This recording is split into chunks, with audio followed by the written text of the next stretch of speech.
नमस्कार। आज हम डेटा स्ट्रक्चर के कुछ सवाल को डिस्कस करने वाले हैं जो भारत भर के अलग-अलग एग्जाम्स में पूछे गए हैं। हमें पूरी उम्मीद है कि जब आप इन सवाल्स को देखेंगे तो आपको बहुत कुछ सीखने को मिलेगा और आपको ये सीरीज पसंद भी आएगी। तो यहाँ पर पहला सवाल हमें गिवन है कि which data structure is used for converting infix notation expression to postfix notation expression. मतलब आपको कोई भी एक इनफिक्स नोटेशन एक्सप्रेशन गिवन होगी और उस इनफिक्स नोटेशन एक्सप्रेशन को आपको किस में बदलना है, पोस्टफिक्स नोटेशन एक्सप्रेशन में बदलना है। तो ऐसा करने के लिए आप किस डेटा स्ट्रक्चर को यूज करोगे? तो ध्यान रखना, आपके पास जो एक्सप्रेशन होती है वो एक्सप्रेशन तीन तरह की होती है।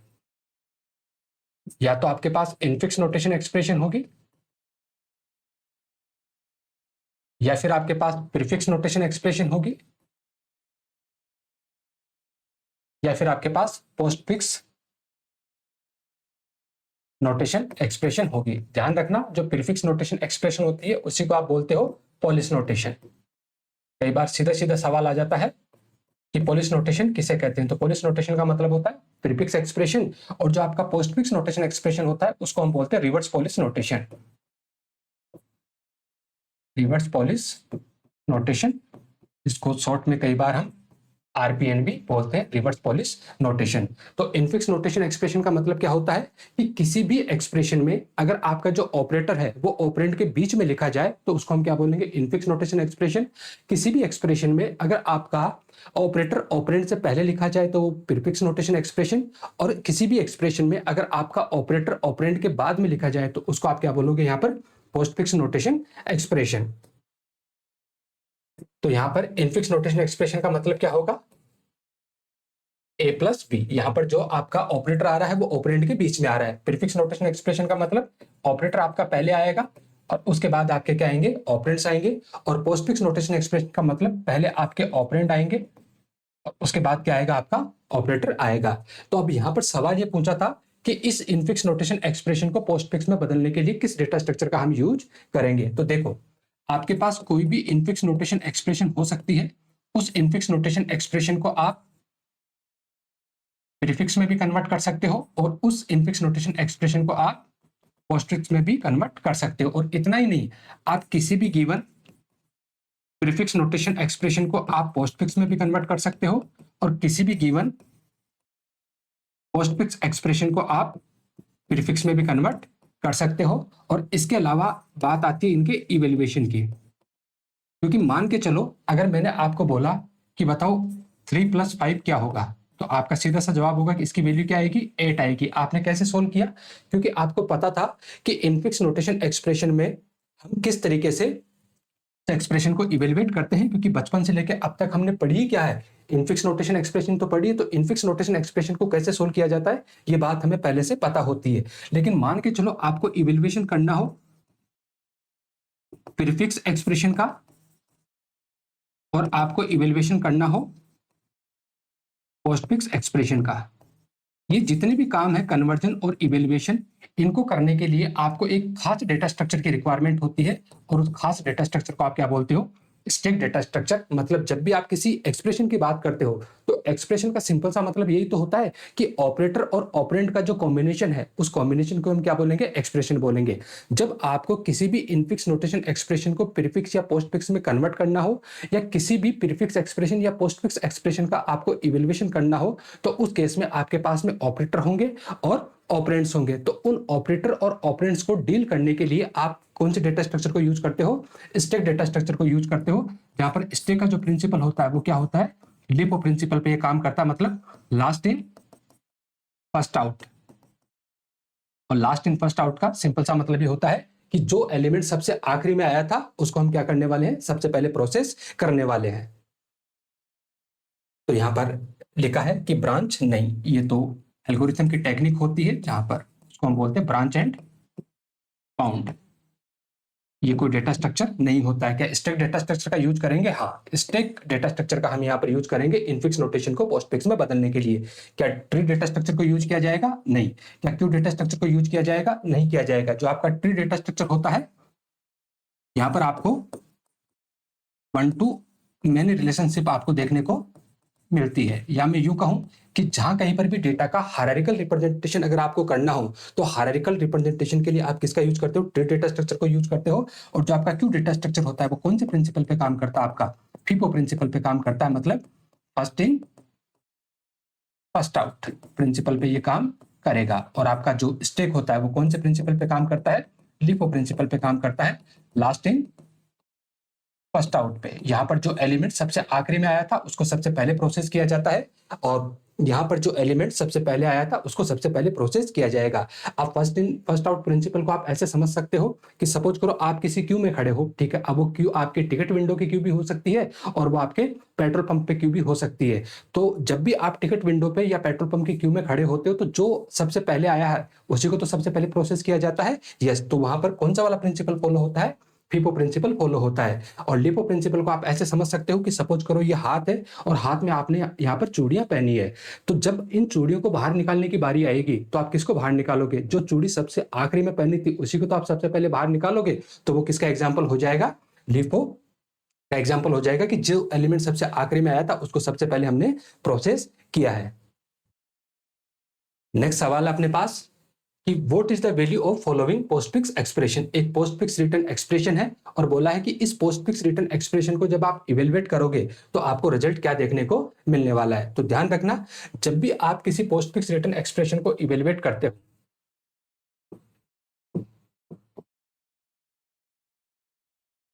Evaluation of postfix return expression, तो पहली बात तो मेरी ये गुजारिश रहेगी आपसे कि आप किसी भी बहकावे में ना आए, किसी भी आप शॉर्टकट में ना आए। शॉर्टकट आपके लिए हमेशा काम नहीं करेंगे। तो मान के चलो आपके पास कोई भी पोस्टफिक्स रिटर्न एक्सप्रेशन है और उस एक्सप्रेशन को आपको क्या करना है? इवेलुएट करना है। तो जो आपकी पोस्टफिक्स रिटर्न एक्सप्रेशन है उस पोस्टफिक्स रिटर्न एक्सप्रेशन में या तो आपको क्या मिलेंगे? ऑपरेंड मिलेंगे, और या फिर आपको क्या मिलेंगे? यहाँ पर ऑपरेटर मिलेंगे, ठीक है। जो ब्रैकेट का जो कंसेप्ट होता है, ब्रैकेट का कंसेप्ट केवल कहां पर चलता है? इनफिक्स नोटेशन एक्सप्रेशन में चलता है। प्रीफिक्स और पोस्टफिक्स नोटेशन एक्सप्रेशन में ब्रैकेट का कोई रोल नहीं होता। या मैं यूं कहूं कि जो आप जब भी किसी एक्सप्रेशन को सोल्व करते हो तो आप हमेशा प्रायोरिटी को यूज करते हो कि किस ऑपरेटर की प्रायोरिटी ज्यादा है। तो जो प्रायोरिटी का जो गेम होता है वो केवल और केवल इनफिक्स नोटेशन एक्सप्रेशन में होता है। आपके प्रीफिक्स और पोस्टफिक्स नोटेशन एक्सप्रेशन में किसी भी तरह का प्रायोरिटी का रोल नहीं होता है। इसी सहूलियत के लिए तो हम किसको यूज करते हैं? प्रीफिक्स और पोस्टफिक्स नोटेशन एक्सप्रेशन को यूज करते हैं। तो आपको इस एक्सप्रेशन में कभी भी आपको ब्रैकेट देखने को नहीं मिलेंगे। या तो क्या देखने को मिलेगा? ऑपरेंड, या फिर क्या देखने को मिलेगा आपको? ऑपरेटर। तो जब भी आप इसको इवेलुएट करोगे तो इवेलुएट करने के लिए आपको एक स्टेक की रिक्वायरमेंट होगी। इसकी रिक्वायरमेंट होगी, आपको एक स्टेक की रिक्वायरमेंट होगी। जब आप पोस्टफिक्स रिटर्न एक्सप्रेशन को स्कैन करोगे, कैसे? Left to right. ध्यान रखना, जब कभी भी आप पोस्टफिक्स रिटर्न एक्सप्रेशन को स्कैन करने की बारी आएगी तो उसकी स्कैनिंग हमेशा लेफ्ट टू राइट होगी। और जब कभी भी आपको इनफिक्स नोटेशन एक्सप्रेशन को स्कैन करने की जरूरत पड़े, अब इनफिक्स नोटेशन एक्सप्रेशन को स्कैन या तो आप इनफिक्स को पोस्टफिक्स में कन्वर्जन के टाइम पे करोगे, या फिर आप इनफिक्स नोटेशन एक्सप्रेशन को जब आप इवेलुएट करोगे तो उस टाइम पे आपको क्या करना पड़ेगा? उसको स्कैन करना पड़ेगा। तो जो आपकी प्रीफिक्स नोटेशन एक्सप्रेशन होती है वो हमेशा कैसे स्कैन होती है? राइट टू लेफ्ट स्कैन होती है। और जो आपकी पोस्टफिक्स नोटेशन एक्सप्रेशन होती है वो कैसे स्कैन होती है? लेफ्ट टू राइट स्कैन होती है। तो आपको क्या करना है? उसको लेफ्ट टू राइट स्कैन करना है। जब आप उसको लेफ्ट टू राइट स्कैन करोगे तो या तो ऑपरेंड मिलेगा या फिर ऑपरेटर मिलेगा। अगर आपको ऑपरेंड मिलता है तो आप स्टैक में क्या कर दीजिए? उसको पुश कर दीजिए। स्टैक में क्या करते जाइए? उसको पुश करते जाइए। कब? जब आपको मिलता है कोई ऑपरेंड। और जैसे आपको कोई ऑपरेटर मिलता है तो उसी टाइम पे आपको क्या करना होता है? स्टैक में से दो एलिमेंट को पॉप करना होता है। अब दो एलिमेंट को पॉप करोगे तो एक को मानना आपको ए और दूसरे को मानना आपको बी। जहां पर ए का मतलब होगा टॉप एलिमेंट, ए का मतलब क्या होगा? टॉप एलिमेंट, और बी का मतलब होगा next to top element, next to top element. इस बारीकी को समझना कि जैसे कोई ऑपरेटर एनकाउंटर हुआ उसी टाइम पे आपको स्टैक में से दो एलिमेंट को पॉप करना है। जब दो एलिमेंट को पॉप करोगे तो ए का मतलब होगा टॉप एलिमेंट और बी का मतलब होगा next to top element. Suppose करो यहाँ पर 2 रखा हुआ था, यहाँ पर 3 रखा हुआ था, तो बताओ ए की वैल्यू क्या होगी? तो टॉप एलिमेंट क्या है? 2, और नेक्स्ट टू टॉप क्या है यहाँ पर? 3, तो बी की वैल्यू क्या हो जाएगी? 3 हो जाएगी। इतना करने के बाद में आपको इवेलुएट करना है बी ऑपरेटर ए। क्या इवेलुएट करना है आपको? बी ऑपरेटर ए इवेलुएट करना है। सपोज करो बी की वैल्यू यहाँ पर 3 और मान के चलो कि ऑपरेटर माइनस आया था तो माइनस, और ए की वैल्यू क्या है? 2, तो रिजल्ट क्या हुआ? 1। इस रिजल्ट को आपको वापस से क्या करना होता है? स्टैक में पुश करना होता है। वापस इसको क्या करोगे, स्टैक में पुश करोगे और ये सिलसिला चलता रहेगा कब तक, जब तक आप पूरी की पूरी पोस्टफिक्स रिटर्न एक्सप्रेशन को स्कैन नहीं कर लेते। एक वक्त ऐसा आएगा कि आपके स्टैक में केवल और केवल एक ही एलिमेंट रखा हुआ होगा और जो सिंगल एलिमेंट रखा हुआ है वही आपकी एक्सप्रेशन का क्या होगा, रिजल्ट होगा। तो वापस से सवाल पे चलते हैं। यहाँ पर ये एक्सप्रेशन हमें गिवन है, तो अभी अभी हम सीख के आए हैं कि हमें क्या चाहिए होगा, एक स्टैक चाहिए होगा। उसके बाद हमें जब पॉप करेंगे तो दो एलिमेंट को हम यहाँ से पॉप करने वाले हैं, जहां पर ए का मतलब होगा टॉप और बी का मतलब होगा नेक्स्ट टू टॉप। और उसके बाद हम इवेलुएट करेंगे बी ऑपरेटर ए। क्या इवेलुएट करने वाले हम बी ऑपरेटर ए को इवेलुएट करेंगे, जो रिजल्ट आएगा उसको वापस स्टैक में पुश कर देंगे। कैसे स्कैनिंग स्टार्ट की हमने, left to right scanning start की। सबसे पहले किसको स्कैन किया, 5 को, क्या है ऑपरेंड, तो आपने स्टैक में क्या कर दिया, पुश कर दिया। उसके बाद स्कैन किया 6 ऑपरेंड, स्टैक में पुश कर दिया।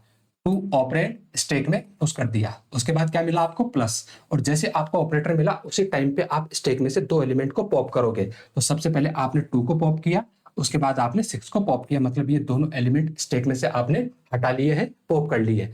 उसके बाद आपको इवेलुएट करना है बी ऑपरेटर ए। बताओ बी की वैल्यू क्या है, 6। ऑपरेटर कौन सा स्कैन किया था आपने, प्लस। ए की वैल्यू क्या है, 2। रिजल्ट कितना हुआ, 8। इस 8 को वापस से क्या कर दीजिए, आप स्टैक में पुश कर दीजिए। तो ये 8 वापस स्टैक में आ गया। उसके बाद क्या मिला आपको, मल्टीप्लीकेशन। अगेन क्या है, ऑपरेटर, स्टैक के टॉप के दो एलिमेंट को पॉप कर लो। तो ए में क्या वैल्यू आ जाएगी, 8, और बी में क्या वैल्यू आ जाएगी, 5। उसके बाद आपको इवेलुएट करना है 5 मल्टीप्लाई बाई 8 और रिजल्ट कितना होगा, 40। 40 को वापस से क्या कर दीजिए, आप स्टैक में पुश कर दीजिए। उसके बाद 12 क्या है, ऑपरेटर, सॉरी ऑपरेंड, तो स्टैक में आप इसको क्या कर दीजिए, पुश कर दीजिए। 4 ऑपरेंड, स्टैक में आप पुश कर दीजिए। उसके बाद क्या मिला, डिवीजन। ऑपरेटर है, टॉप के दो एलिमेंट उठा लीजिए। तो ए की वैल्यू क्या हो जाएगी, 4, और बी की वैल्यू क्या हो जाएगी, 12। उसके बाद क्या इवेलुएट करना है, बी ऑपरेटर ए। बी की वैल्यू क्या है, 12। ऑपरेटर कौन सा मिला था आपको, डिवाइड। ए की वैल्यू क्या है, 4। रिजल्ट कितना हुआ, 3। इस रिजल्ट को वापस से क्या कर दीजिए, आप स्टैक में पुश कर दीजिए। तो स्टैक में अब 3 आ चुका है। उसके बाद माइनस, ऑपरेटर है, टॉप के दो एलिमेंट को पॉप कर लीजिए। तो ए की वैल्यू क्या हो जाएगी, 3, और बी की वैल्यू क्या हो जाएगी, 40।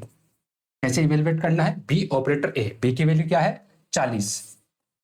ऑपरेटर कौन सा था, माइनस। ए की वैल्यू क्या है, 3। 40 माइनस 3, 37। इस रिजल्ट को वापस से क्या कर दीजिए, स्टैक में पुश कर दीजिए।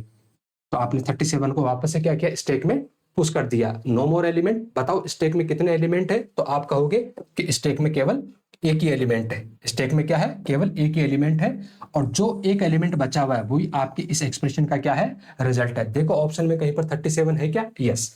जो आपका ऑप्शन बी है, ऑप्शन बी यहां से क्या हो जाएगा, आपका करेक्ट आंसर हो जाएगा। तो इस तरीके से आप किसी भी गिवन पोस्टफिक्स एक्सप्रेशन को आप इवेलुएट कर सकते हो। ये काम इतना मुश्किल नहीं है, ठीक है। जब आप इसको एक दो बार प्रैक्टिस कर लोगे तो ये काम बहुत आसानी से हो जाएगा। विद इन 1 से 1.5 मिनट में आप क्या कर लोगे, इसका सोल्यूशन फाइंड आउट कर लोगे। नेक्स्ट सवाल है हमारे पास, which one of the following array represent a binary max heap. कि यहां पर 4 आपको एरे के एलिमेंट गिवन है, ठीक है। और इन 4 एरे के एलिमेंट्स में से आपको यह बताना है कि इनमें से कौन सा वाला मैक्स हीप को क्या करता है, रिप्रेजेंट कर रहा है। किसको रिप्रेजेंट कर रहा है, यहां से मैक्स हीप को रिप्रेजेंट कर रहा है। तो हम यहां से समझते हैं सबसे पहले कि ये हीप होता क्या है। तो देखो, जब भी हम बात हीप की करते हैं तो हीप आपका एक स्पेशल ट्री होता है। Heap is a special tree. अब ये स्पेशल कैसे है,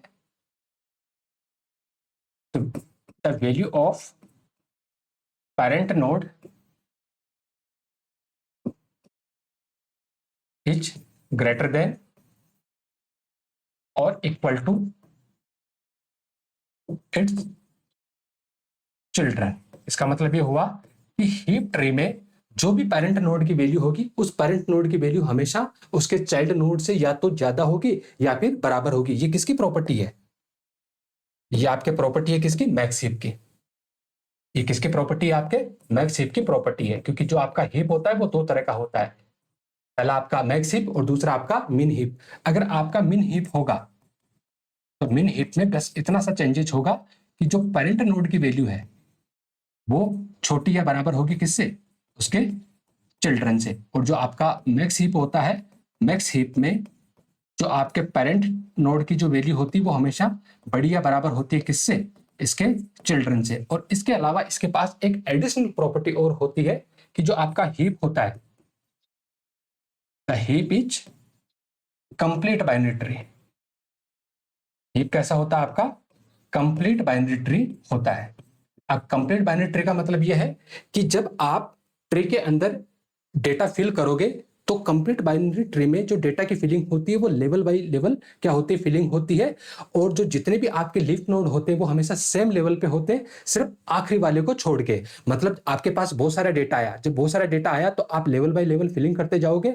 और लेवल बाय लेवल भी फिलिंग कैसे होगी आपकी, लेफ्ट टू राइट फिलिंग होगी। मतलब जो भी खाली कुछ स्पेस रहेगा तो वो किस साइड में रहेगा, आपका राइट वाली साइड में खाली रहेगा। जैसे मान के चलो आपके पास इस तरीके से डेटा आया, तो जब पहले डेटा आया तो यहां पर आएगा, उसके बाद डेटा इसका लेफ्ट चाइल्ड, फिर इसका राइट चाइल्ड, फिर डेटा आएगा तो इसका लेफ्ट चाइल्ड, फिर डेटा आएगा तो इसका राइट चाइल्ड, फिर कोई डेटा आया तो इसका लेफ्ट चाइल्ड, फिर कोई डेटा आया तो इसका राइट चाइल्ड, फिर कोई डेटा आया तो इसका लेफ्ट चाइल्ड, राइट चाइल्ड और ये लेफ्ट चाइल्ड। क्या ये आपका कंप्लीट बाइनरी ट्री है? तो आपका जवाब होगा यस, बिल्कुल ये आपका कंप्लीट बाइनरी ट्री है। क्योंकि यहां से फिलिंग कैसे हो रही है, लेवल बाय लेवल फिलिंग हो रही है। और जो आखिरी वाला लेवल है वो भी कैसे फिल किया हुआ, आपका लेफ्ट टू राइट फिल किया हुआ है। अगर मैं आपसे पूछूं कि बताओ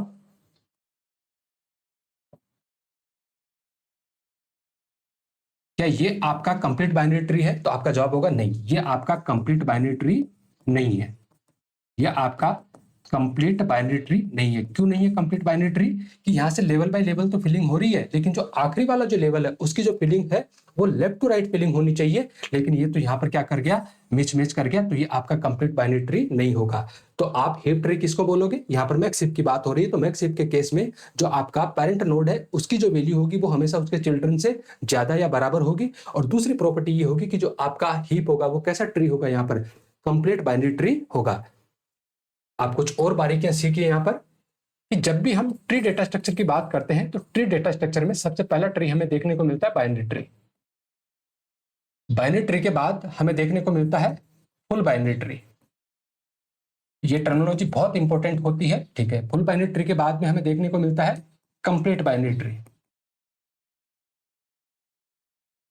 और कंप्लीट बाइनरी ट्री के बाद हमें देखने को मिलता है perfect binary tree. Perfect binary tree, ठीक है। इन चारों में आपको डिफरेंस पता होना चाहिए कि बाइनरी ट्री किसे बोलते हैं, फुल बाइनरी ट्री हम किसको बोलते हैं, कंप्लीट बाइनरी ट्री किसको बोलते हैं, और परफेक्ट बाइनरी ट्री हम किसको बोलते हैं।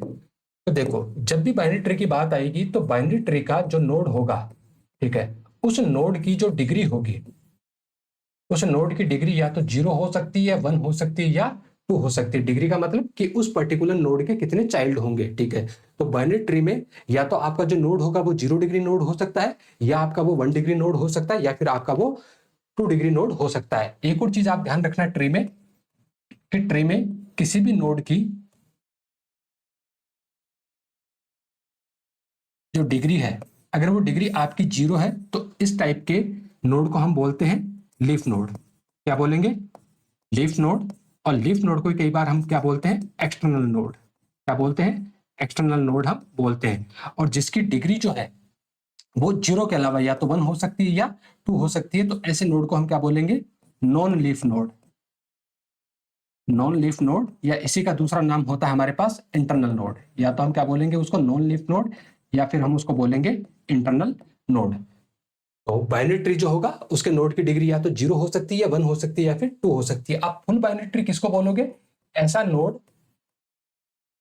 जिसकी जो डिग्री है वो या तो 0 हो सकती है या फिर 2 हो सकती है। मतलब फुल बाइनरी ट्री में कभी भी 1 डिग्री नोड अलाउ नहीं होगा। किसी भी यहाँ पर जो आपका पेरेंट होगा उस पेरेंट की जो डिग्री है वो कभी भी 1 नहीं हो सकती। कंप्लीट बाइनरी ट्री अभी भी हम पढ़ के आए हैं कि कंप्लीट बाइनरी ट्री जो आपका होता है वो फिल्ड ट्री होता है, एक्सेप्ट लास्ट लेवल। और जो लास्ट लेवल में भी जो फिलिंग होगी वो कैसे होती है, आपकी लेफ्ट टू राइट फिलिंग होती है। जो भी एम्प्टी स्पेस रहेगा वो स्पेस किस तरफ में रहेगा, राइट साइड में रहेगा। लेफ्ट साइड से आपको एम्प्टी स्पेस देखने को नहीं मिलेगा। और जो आपका परफेक्ट बाइनरी ट्री होता है, परफेक्ट बाइनरी ट्री आपका फुल बाइनरी ट्री भी होता है और वो आपका कंप्लीट बाइनरी ट्री भी होता है। वो आपका फुल बाइनरी ट्री भी होगा और वो आपका कंप्लीट बाइनरी ट्री भी होगा। फुल बाइनरी ट्री का मतलब कि या तो आपका जो नोड है उस नोड की जो डिग्री है वो 0 रहेगी या फिर 2 रहेगी, और साथ में उसकी जो होगी वो फिलिंग भी कंप्लीट तरीके से होगी। तो मान के चलो मैं एक एग्जांपल यहां से लिखता हूं, ठीक है। तो सबसे पहले मैं आपसे पूछता हूं कि क्या ये बाइनरी ट्री है, ठीक है। तो आपका जवाब होगा यस, ये बाइनरी ट्री है, क्योंकि यहाँ पर नोड की डिग्री या तो 0 है या 1 है या 2 है। अब फिलहाल यहाँ पर जो पहला नोड है उसकी डिग्री 2 है, और बाकी जो दोनों नोड है उनकी जो डिग्री है वो कितनी है, हमारे पास 2 है। क्या ये फुल बाइनरी ट्री है? तो आपका जवाब होगा यस, ये फुल बाइनरी ट्री भी है, या तो नोड की डिग्री 0 आ रही है या नोड की डिग्री 2 आ रही है। क्या ये कंप्लीट बाइनरी ट्री है? तो आपका जवाब होगा यस, ये कंप्लीट बाइनरी ट्री भी है, क्योंकि यहाँ पर जो नोड है वो लेवल बाय लेवल क्या है, फिलिंग है। क्या ये परफेक्ट बाइनरी ट्री है? यस, ये परफेक्ट बाइनरी ट्री भी है, क्योंकि यहां से आपको फुल बाइनरी ट्री भी देखने को मिल रहा है और यहां से आपको कंप्लीट बाइनरी ट्री भी देखने को मिल रहा है, अगर हमने इस तरीके से लिख दिया, ठीक है। और अब हम आपसे पूछे कि बताओ ये बाइनरी ट्री है? यस, तो ये बाइनरी ट्री है। क्या ये फुल बाइनरी ट्री है? तो आपका जवाब होगा नहीं, ये फुल बाइनरी ट्री नहीं है। यहां पर जो नोड है इस नोड की डिग्री क्या है, 1, और फुल बाइनरी ट्री में कभी भी किसी नोड की डिग्री आपके पास 1 नहीं हो सकती। उसके बाद है आपका कंप्लीट बाइनरी ट्री। क्या ये कंप्लीट है? यस, ये आपका कंप्लीट बाइनरी ट्री। क्या ये परफेक्ट बाइनरी ट्री है? तो आपका जवाब होगा नहीं, ये आपका परफेक्ट बाइनरी ट्री नहीं है, क्योंकि यहाँ पर जो फिलिंग होगी वो कैसी होनी चाहिए, कंप्लीट फिलिंग होनी चाहिए, और यहाँ पर 1 डिग्री नोड जो होता है वो आपका अलाउ नहीं होता है, तो इस वजह से ये आपका परफेक्ट बाइनरी ट्री नहीं माना जाएगा। अब यहां से हमने इतनी बात पढ़ी क्यों, कि ये जो आपका ट्री होता है, ठीक है, ये कंप्लीट बाइनरी ट्री या परफेक्ट बाइनरी ट्री होने से हमें बेनिफिट क्या मिलता है? तो ध्यान रखना, जब भी आपका ट्री परफेक्ट बाइनरी ट्री या कंप्लीट बाइनरी ट्री होता तो उस केस में उस ट्री को रिप्रेजेंट करने के लिए हम किसका यूज करते हैं, एरे का यूज करते हैं। किसका यूज करते हैं? एरे का यूज करते हैं। और जब हम किसी भी ट्री को रिप्रेजेंट करने के लिए एरे का यूज करते हैं तो एरे के केस में जो ऑपरेशन होते हैं वो इफिशियंटली क्या हो जाते हैं, परफॉर्म होते हैं as compare to link list. मान के चलो हमारे पास एक लिस्ट ऑफ एलिमेंट है, मैं यहां से पहले ट्री ले लेता हूं, एक मैं रैंडमली कोई भी ट्री बना रहा हूं, 23, 10, 15, 17, 85, 19, 20, ऐसा हमने क्या लिया, एक ट्री लिया है। और इस ट्री को हमें किसके थ्रू रिप्रेजेंट करना है, एरे के थ्रू रिप्रेजेंट करना है। तो जब हम कंप्लीट बाइनरी ट्री या परफेक्ट बाइनरी ट्री को एरे के थ्रू रिप्रेजेंट करते हैं तो जो डेटा जाएगा, ठीक है, वो लेवल बाय लेवल आगे के इंडेक्स में चला जाता है। इसका मतलब ये है कि आपका जो 23 है वो कौन से इंडेक्स पे जाएगा, 0th इंडेक्स पे, उसके बाद 10 फर्स्ट इंडेक्स पे, 15 सेकंड इंडेक्स पे, जो 17 है वो आपका थर्ड इंडेक्स पे, 85 आपका फोर्थ इंडेक्स पे, 19 आपका फिफ्थ इंडेक्स पे, और 20 आपका सिक्स इंडेक्स पे चला जाएगा।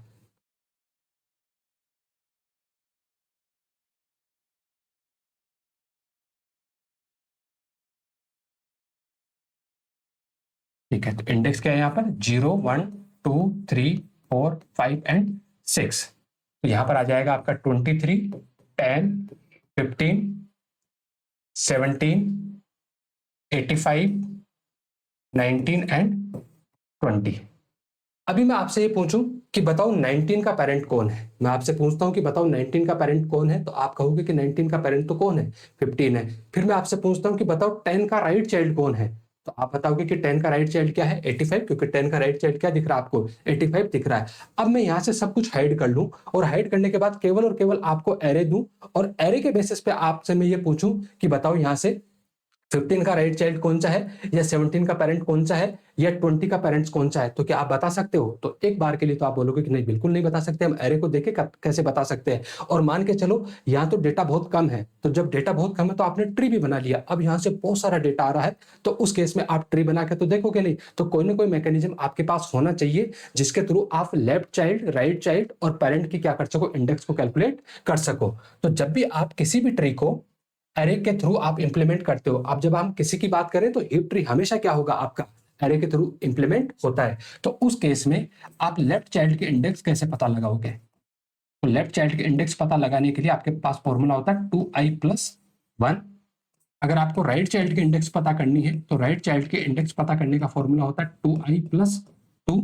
और अगर आपको पेरेंट की इंडेक्स पता करनी है तो पेरेंट के इंडेक्स पता करने का फॉर्मूला होता है आपके पास i-1 divide by 2। And remember, division कैसा होगा आपका, इंटीजर डिवीजन होगा, पॉइंटों में आपका डिवीजन नहीं होगा। तो अब हम पता लगाएं कि लेफ्ट चाइल्ड। अब मैं आपसे पूछूं कि बताओ 17 का लेफ्ट चाइल्ड क्या है, 17 का लेफ्ट चाइल्ड क्या है? 17 का लेफ्ट चाइल्ड क्या है? तो कैसे कैलकुलेट करोगे लेफ्ट चाइल्ड के लिए? 2i+1। अब यहाँ पर जो i होती है वो पेरेंट की इंडेक्स होती है। i का मतलब क्या है यहाँ पर? पेरेंट की इंडेक्स। तो 2 मल्टीप्लाई बाई 17 को कहां से उठाया था आपने? थर्ड इंडेक्स से, +1। तो 3 मल्टीप्लाई बाई 2 6, 6+1 कितना हुआ? 7। सबसे पहले चेक करो क्या ये वैलिड इंडेक्स है क्या? क्या ये वैलिड इंडेक्स है क्या? तो आपका जवाब होगा नहीं, ये आपकी वैलिड इंडेक्स नहीं है। और जब ये आपका वैलिड इंडेक्स नहीं है तो ध्यान रखना 17 का कोई भी लेफ्ट चाइल्ड नहीं है। 17 का कोई भी आपको लेफ्ट चाइल्ड यहां से देखने को नहीं मिलेगा। अब मैं आपसे पूछूं कि बताओ 10 का राइट चाइल्ड कौन सा है? 10 का राइट चाइल्ड कौन सा है? तो 10 किस इंडेक्स पे बैठा है? तो आप कहोगे ये फर्स्ट इंडेक्स पे बैठा है। क्या पता लगाना है इसका? Right child. राइट चाइल्ड का पता लगाने की फॉर्मूला क्या है हमारे पास? 2i+2, that mean 2 multiply by 1, क्योंकि पेरेंट की इंडेक्स क्या है? 1, +2, दैट मीन 2+2 = 4। तो आपके 10 का जो राइट चाइल्ड है वो कौन से इंडेक्स पे बैठा है? फोर्थ इंडेक्स पे। और फोर्थ इंडेक्स पे क्या है? 85। देखो 10 का राइट चाइल्ड 85 है क्या? यस, 10 का राइट चाइल्ड आपको क्या देखने को मिला? 85 देखने को मिला। अब मैं आपसे पूछता हूं कि जो 19 है, 19 की पेरेंट इंडेक्स आपको पता करनी है कि 19 की पेरेंट इंडेक्स क्या है। तो 19 की खुद की इंडेक्स क्या है? 5। फॉर्मूला क्या था हमारे पास? i-1 divide by 2। तो i की वैल्यू क्या है यहाँ से? 5 -1 divide by 2, that means 5 - 1 4 divide by 2, result is 2। तो 19 का जो पेरेंट है वो कौन सी इंडेक्स पे बैठा है? सेकंड इंडेक्स पे बैठा है। और सेकंड पे कौन है आपका? 15। तो देखो 19 का पेरेंट 15 है क्या? यस, जो 19 है उसका पेरेंट कौन है आपके पास? 15 है। तो इस तरीके से आप जब किसी भी ट्री को एरे के थ्रू जब आप इंप्लीमेंट करते हो तो एरे के थ्रू इंप्लीमेंट करने के लिए आप लेफ्ट चाइल्ड, राइट चाइल्ड और पेरेंट के इंडेक्स को आप क्या कर सकते हो? इजीली कैलकुलेट कर सकते हो। कहां यूज होती है? जब जब आपको इसको कहीं पर भी प्रैक्टिकली यूज करना होगा तब। जैसे आप हिप ट्री का यूज किसके लिए करते हो? हिप सॉर्ट के लिए करते हो। और जब आप हिप ट्री का यूज हिप सॉर्ट के लिए करोगे तो वहां पर आपको हर बार क्या करना पड़ेगा? लेफ्ट, राइट और पेरेंट के इंडेक्स की वहां पर बारी बारी से क्या होगी? रिक्वायरमेंट होगी। ये जो फॉर्मूले हैं वो कब काम करेंगे? जब आपका इंडेक्स किससे स्टार्ट हो रहा हो? 0 से। किससे इंडेक्स स्टार्ट हो रहा हो आपका? 0 से आपका इंडेक्स स्टार्ट हो रहा हो। लेकिन कई बार कॉम्पिटिटिव एग्जाम में सवाल ऐसा आ जाता है, अरे सीधे सीधे सवाल पूछते ही है कि आपका जो ट्री है उसको अगर आप एरे के थ्रू रिप्रेजेंट कर रहे हो तो बताओ लेफ्ट चाइल्ड की इंडेक्स क्या होगी, राइट चाइल्ड की इंडेक्स क्या होगी, पेरेंट की इंडेक्स क्या होगी। और साफ साफ ये भी लिख के देता है कि अगर आपका जो इंडेक्स है वो किससे स्टार्ट हो रहा है? 1 से स्टार्ट हो रहा है, या इंडेक्स आपका 0 से स्टार्ट हो रहा है। उस केस में जब कुछ ना दे तो आप मान लेना कि इंडेक्स किससे स्टार्ट हो रहा है? 0 से स्टार्ट हो रहा है। अब मान के चलो कि आपका जो इंडेक्स है वो किससे स्टार्ट हो रहा हो? 1 से स्टार्ट हो रहा हो। जो आपका इंडेक्स है वो किससे स्टार्ट हो रहा हो? 1 से। जब आपका इंडेक्स 1 से स्टार्ट हो रहा हो तो उस केस में आप लेफ्ट चाइल्ड को कैसे कैलकुलेट करोगे? तो उस केस में आपको लेफ्ट चाइल्ड को कैलकुलेट करने का फॉर्मूला होता है 2i। और राइट चाइल्ड को इंडेक्स कैसे कैलकुलेट करोगे? तो राइट चाइल्ड का इंडेक्स कैलकुलेट करने का फॉर्मूला होता है आपके पास 2i+1। और पेरेंट के इंडेक्स कैसे कैलकुलेट करोगे? तो पेरेंट की इंडेक्स कैलकुलेट करने का जो फॉर्मूला होता है वो होता है आपके पास i डिवाइड बाई 2। एक बार टेस्ट कर लेते हैं इसको। और जब इसको हम टेस्ट करेंगे तो यहां से इंडेक्स इस बार बदल जाएगी। यहां से 1 2 3 4 5 6 और 7, क्योंकि हम 0 बेस इंडेक्स का यूज ना करके किसका यूज कर रहे हैं? 1 बेस इंडेक्स का यूज कर रहे हैं। अब यहां से मैं ये पता लगा लेता हूं कि बताओ 10 का राइट चाइल्ड कौन है? 10 का राइट चाइल्ड अपने को पता लगाना है। तो 10 खुद किस इंडेक्स पे बैठा है? तो आप कहोगे सेकंड इंडेक्स पे।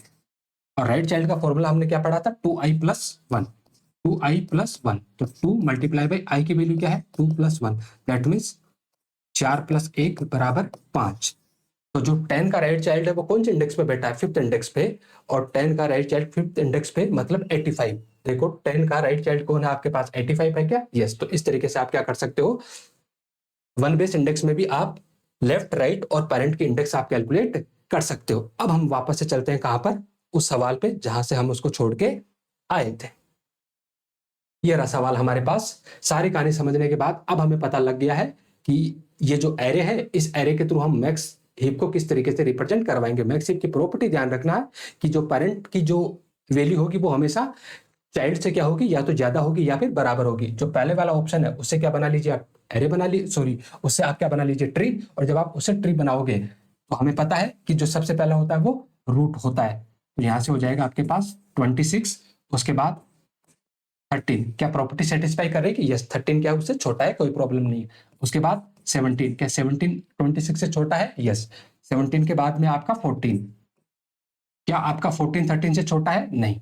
कंडीशन यहां से क्या हो गई, फॉल्स। इसका मतलब ये तो नहीं हो सकता, ये कभी भी आपका मैक्स ही नहीं हो सकता। अगले ऑप्शन पे चलो, 26 15, तो ये आपका 26 देन 15, यस 15 आपका 26 से छोटा है। देन 14, क्या 14 आपका 26 से छोटा है, यस। 17, क्या 17 आपका 15 से छोटा है, जवाब मिला नहीं। तो फिर ये भी आपका मैक्स ही नहीं हो सकता। अगले ऑप्शन की तरफ चलिए। अगला ऑप्शन आपके पास 26, तो यहां से आपने लिखा 26, उसके बाद उसका लेफ्ट 15, राइट 17। क्या 15 26 से छोटा है, यस। क्या 17 26 से छोटा है, यस। उसके बाद मिला आपको 14, क्या 14 15 से छोटा है, यस। क्या 11 15 से छोटा है, यस। क्या 13 17 से छोटा है, यस। क्या 9 17 से छोटा है, यस। तो ये जो है वो आपका मैक्स ही है। एक बार आखिरी वाले ऑप्शन को और चेक कर लेते हैं, कहीं मल्टीपल ऑप्शन करेक्ट ना हो जाए। तो यहां से 26 लेफ्ट में आएगा, 15 प्रॉपर्टी को सेटिस्फाई कर रहा है। राइट में आएगा 13 प्रॉपर्टी को सेटिस्फाई कर रहा है। 14 प्रॉपर्टी को सेटिस्फाई कर रहा है। 11 प्रॉपर्टी को सेटिस्फाई कर रहा है। 9 प्रॉपर्टी को सेटिस्फाई कर रहा है। 17 नो। यहां से 17 हमेशा 13 से कैसा होना चाहिए, छोटा या बराबर होना चाहिए, लेकिन ये तो कैसा है, बड़ा। तो ये भी कभी भी आपका मैक्स ही नहीं हो सकता। ठीक है, थोड़ा वक्त इस सवाल में ज्यादा लग गया है, ठीक है, लेकिन मैं उम्मीद करता हूं कि कंसेप्ट आपको ये समझ में आया होगा। अगर ये मिन हीप होता तो बस मिन हीप की प्रॉपर्टी इतनी सी होती है कि जो आपका पेरेंट होता है उस पेरेंट की वैल्यू आपके चिल्ड्रन से या तो छोटी होती है या फिर बराबर होती है।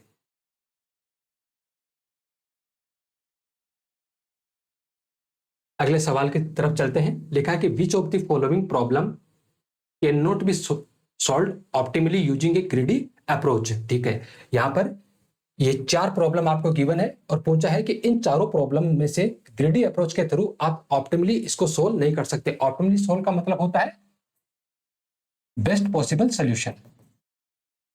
बेस्ट पॉसिबल सोल्यूशन, उसी को हम क्या बोलते हैं यहाँ पर, ऑप्टिमल सोल्यूशन बोलते हैं। तो यहाँ पर सबसे पहली प्रॉब्लम है आपकी फ्रैक्शनल नैपसैक प्रॉब्लम, फिर है आपकी डिजक्स्ट्रा एल्गोरिथम, 01 नैपसैक प्रॉब्लम, और उसके बाद आपकी प्रिम्स एल्गोरिथम। अब यहां से किस अप्रोच की बात की जा रही है, ग्रिडी अप्रोच की बात की जा रही है। और ग्रिडी अप्रोच क्या बोलता है कि आप जिस करंट स्टेप में हो उस करंट स्टेप में आप बेस्ट ऑप्शन को क्या कर लीजिए, चूज कर लीजिए बिना फ्यूचर की टेंशन किए हुए। जैसे आपने देखा होगा कि जब हम डिजक्स्ट्रा एल्गोरिथम पढ़ते हैं शॉर्टेस्ट पाथ फाइंड आउट करने के लिए, तो उसमें हम क्या करते हैं, हर एक स्टेप में जो हमारे लिए शॉर्टेस्ट पाथ होता है उसको हम क्या करते जाते हैं, चूज करते जाते हैं बिना फ्यूचर की टेंशन लिए हुए कि अगले स्टेप में ये पाथ रहेगा या नहीं रहेगा। इस तरीके से कि अगले स्टेप में ये वाला पाथ रहेगा या नहीं रहेगा। तो वो कौन सी वाली प्रॉब्लम होती है हमारे पास, ग्रिडी प्रॉब्लम। ग्रिडी अप्रोच से उस प्रॉब्लम को हम क्या करते हैं, सोल्व करते हैं, जहां पर करंट स्टेप में जो भी बेस्ट सोल्यूशन लगता है हम उसको चूज कर लेते हैं, फ्यूचर की हम टेंशन नहीं करते हैं। आप इस बात को ऐसे भी समझ सकते हो कि सपोज करो आपके पास लिमिटेड पैसा है और उस लिमिटेड पैसे में आप शॉपिंग करने गए हो, तो आप कौन सी वाली चीज को खरीदोगे, कौन सी वाली चीज की आप शॉपिंग करोगे, तो ऑब्वियसली जिस पे डिस्काउंट ज्यादा हो रहा होगा उसी को तो आप क्या करोगे, उसी की तो आप क्या करोगे, शॉपिंग करोगे। क्योंकि वहां पर आपके लिए सबसे ज्यादा जरूरी क्या है, आपका लालच सबसे ज्यादा जरूरी है कि फिलहाल मुझे जो मिल रहा है वो कैसा मिलना चाहिए, मुझे बेस्ट मिलना चाहिए। तो पहला आपका फ्रैक्शनल नैपसैक। यहाँ पर जो ये नैपसैक होता है ना, इस नैपसैक का मतलब होता है बैग, थैला, झोला। ठीक है, और फ्रैक्शनल का मतलब होता है जिसके टुकड़े किए जा सकते हैं। तो आप यूं समझिए कि आपके पास क्या है, एक थैला है, एक झोला है, और उस झोले में आपको क्या करना है, सामान उठा उठा के रखना है। अब उस थैले की एक कैपेसिटी होती है, ठीक है। अब उस थैले की कैपेसिटी होगी तो आप क्या करोगे, उस थैले में आइटम भरोगे, और जब आइटम आप भरोगे उस थैले में तो आप हमेशा किसको ध्यान में रखोगे, प्रॉफिट को। हमेशा आप किसको ध्यान में रखोगे, प्रॉफिट को ध्यान में रखोगे कि जिस चीज में प्रॉफिट सबसे ज्यादा हो रहा है आप उसको क्या करोगे, उठाओगे। अरे एक तरफ सोने की ईंट रखी हुई है और एक तरफ पत्थर की ईंट रखी हुई है, ठीक है। मान के चलो सोने की जो ईंट रखी हुई है वो 10 ग्राम की रखी हुई है, और जो पत्थर वाली जो ईंट है वो सपोज करो आपके पास 5 किलो की रखी हुई है, तो बताओ आप किसको उठाओगे यहाँ से, ज्यादा वेट को प्रेफरेंस दोगे या ज्यादा प्रॉफिट को? तो आपका जवाब होगा कि हम 10 ग्राम वाली सोने वाली ईंट को उठा के यहाँ से क्या हो जाएंगे, रवाना हो जाएंगे। तो यहाँ पर यही बात है कि फ्रैक्शनल नैपसैक में आप उस थैले में आइटम भरते जाओगे, लेकिन आइटम भरते टाइम पे आप किसका ध्यान रखोगे, प्रॉफिट का आप ध्यान में रखोगे कि जिसमें ज्यादा प्रॉफिट हो रहा है आप उस चीज को क्या करोगे, थैले में उठाओगे। और इसी की एक पैरेलल प्रॉब्लम होती है जिसको हम बोलते हैं 0-1 नैपसैक प्रॉब्लम।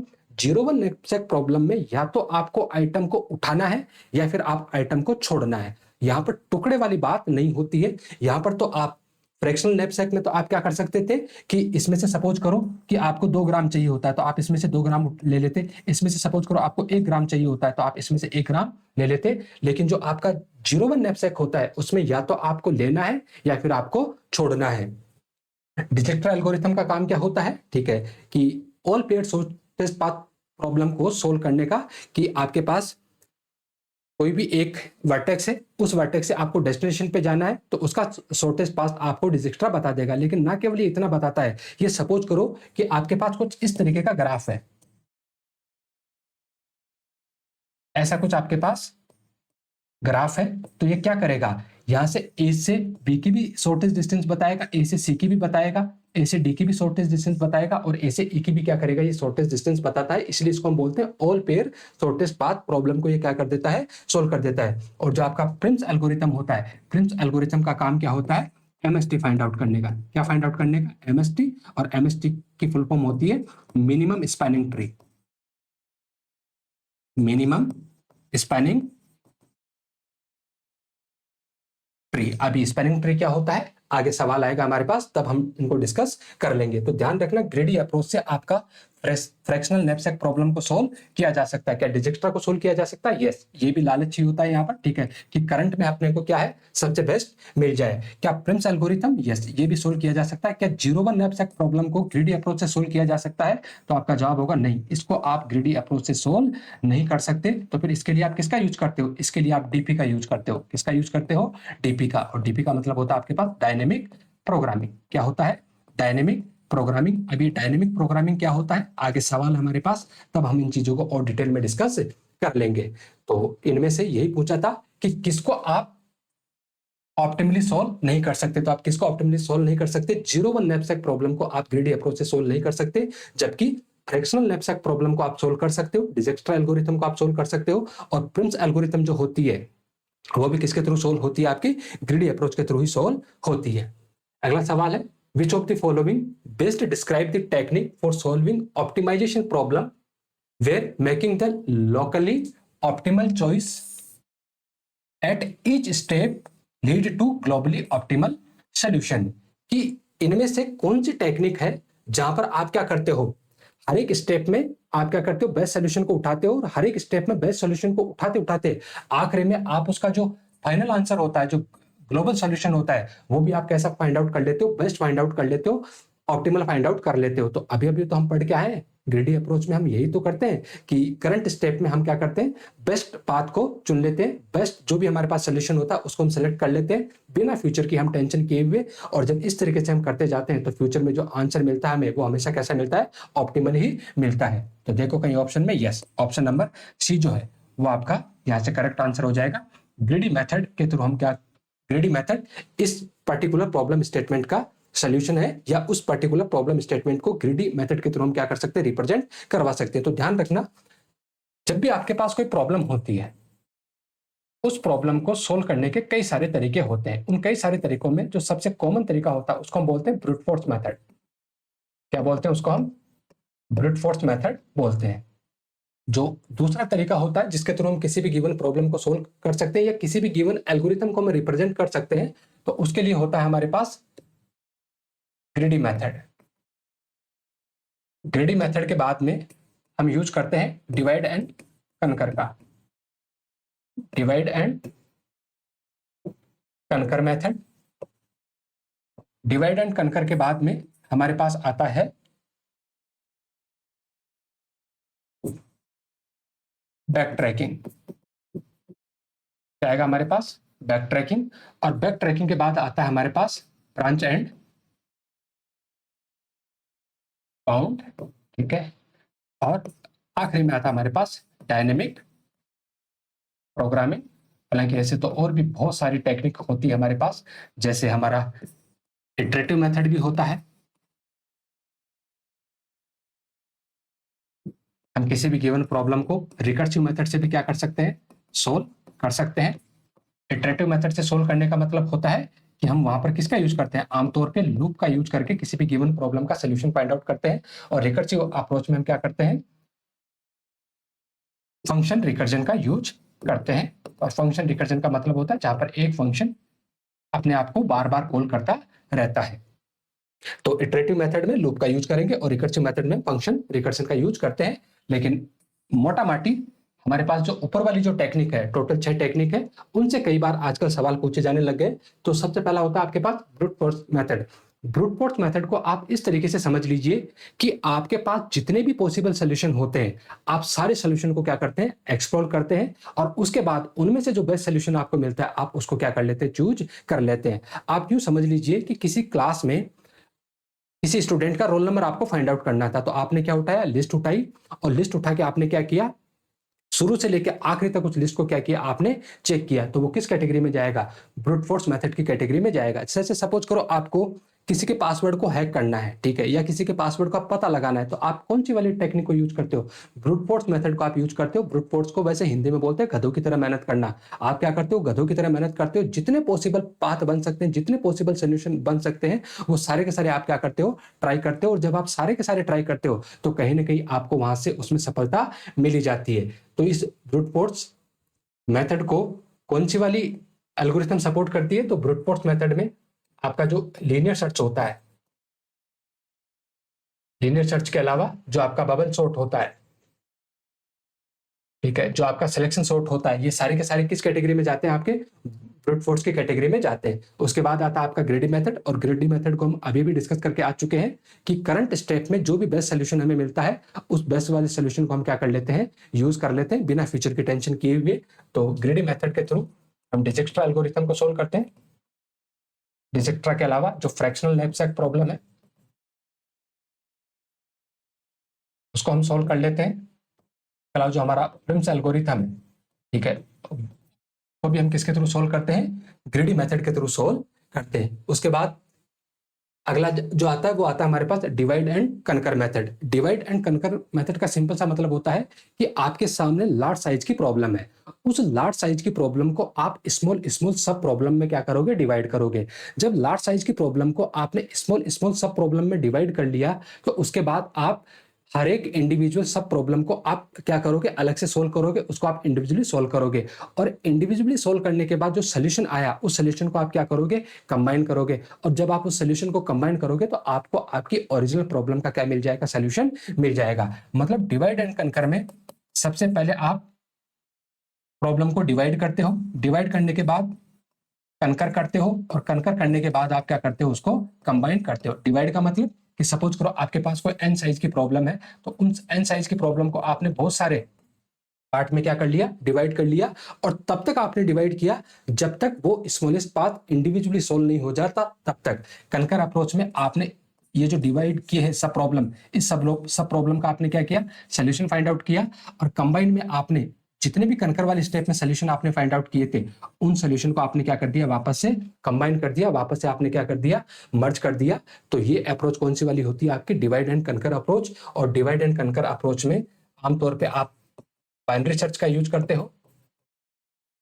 बाइनरी सर्च के अलावा जो आपका मर्ज सॉर्ट होता है, मर्ज सॉर्ट में भी आप किसका यूज करते हो, डिवाइड एंड कनकर अप्रोच का आप यूज करते हो। उसके बाद बात करते हैं हम बैक ट्रैकिंग की। तो बैक ट्रैकिंग का सिंपल सा मतलब ये होता है कि आपके पास जितने भी पॉसिबल सोल्यूशन होते हैं, ठीक है, आप हर एक सोल्यूशन की तरफ जाने की कोशिश करते हो। और जब आप उस सोल्यूशन की तरफ गए, तो हो सकता है कि आपको ऐसा लगे कि नहीं, यहां से आपका रास्ता बंद हो गया। तो जैसे आपका रास्ता वहां बंद हो गया, आप वापस से क्या कर जाओ, वहां से बैक ट्रैक कर जाओ और अगले पाथ की तरफ आप क्या करो, मूव हो जाओ, तो इस तरीके से आप उस प्रॉब्लम का क्या कर लेते हो, सोल्यूशन फाइंड आउट कर लेते हो। जैसे आप मान के चलो कि आप किसी मेज में गए, मतलब आप किसी भूल भुलैया में गए और आप उस भूल भुलैया से बाहर निकलने का रास्ता ढूंढ रहे हो, तो आप किसी एक रास्ते को पकड़ोगे और उस रास्ते पे आप चलते जाओगे। हो सकता है कि वो रास्ता आगे बंद मिल जाए। जब जैसे वो रास्ता आगे बंद मिला तो आप वापस से क्या करोगे, बैक ट्रैक करोगे, पीछे आओगे और किसी दूसरे रास्ते की तलाश में आप वापस से क्या करोगे, फिर से बाहर निकलने की कोशिश करोगे। और ये सिलसिला तब तक चलता रहेगा जब तक आप उस मेज या उस भूल भुलैया से आप बाहर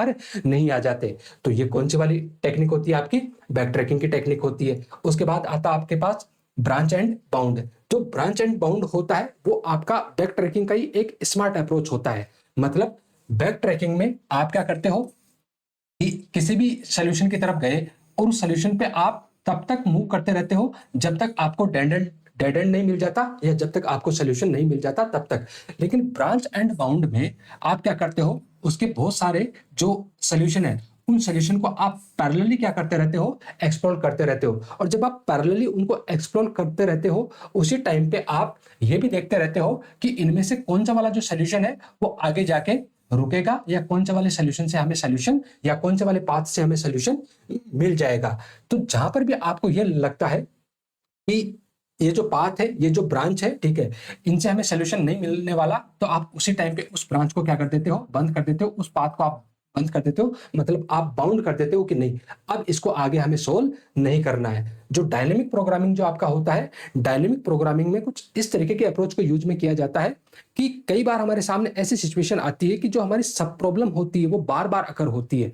जब किसी भी गिवन प्रॉब्लम का सोल्यूशन फाइंड आउट जब हम करते हैं और उसके पास में कई सारी सब प्रॉब्लम है और उन सब प्रॉब्लम बार बार अकर हो रही है, तो उनको बार बार कैलकुलेट करने के बजाय हम उसको एक बार कैलकुलेट करके मेमोरी में स्टोर करवा ले, और फ्यूचर में हमें जब भी रिक्वायरमेंट पड़े तो हम क्या करें, जो हमने उसका सोल्यूशन स्टोर करवाया है उसी सोल्यूशन को हम क्या कर ले, यूज कर ले। होगा क्या, इससे हमें अननेसेसरी कैलकुलेशन नहीं करना पड़ेगा। जो कैलकुलेशन हमने एक बार कर ली उस कैलकुलेशन को हम वापस ना करके क्या क्या कर लेंगे, हम उसको यूज कर लेंगे। तो इस तरीके से आप डायनेमिक प्रोग्रामिंग में जैसे आपका 0 1 नैपसैक प्रॉब्लम है, उसको आप क्या कर सकते हो, सोल्व कर सकते हो। 0 1 नैपसैक प्रॉब्लम को आप सोल्व कर सकते हो। जो ब्रांच एंड बाउंड होता है, ब्रांच एंड बाउंड में आप तौर पे आप ट्रैवलिंग सेल्समैन प्रॉब्लम का सोल्यूशन आप देखते हो।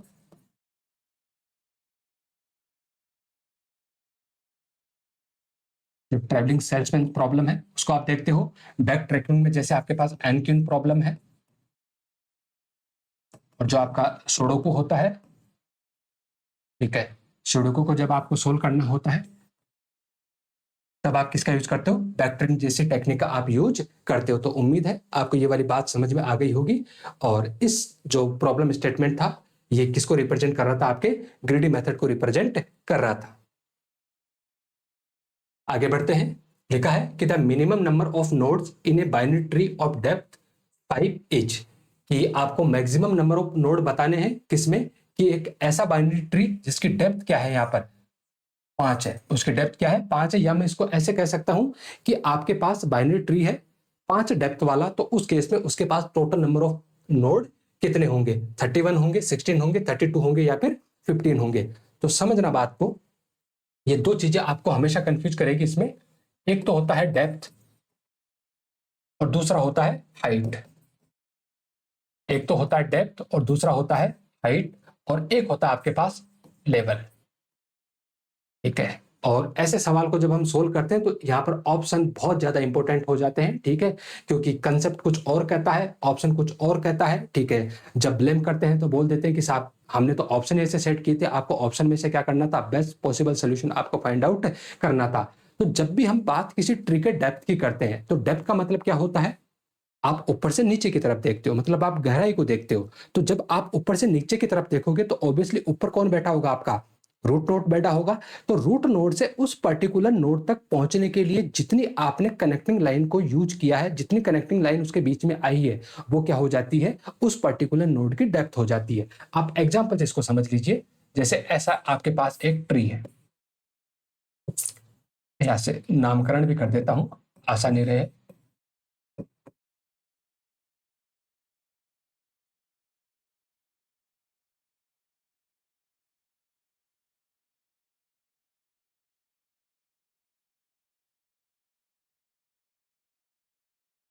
मान के चलो ऐसा आपके पास एक ट्री है और मैं आपसे ये पूछता हूं कि आपका जो नोड के है, उस नोड के की आपको क्या बतानी है?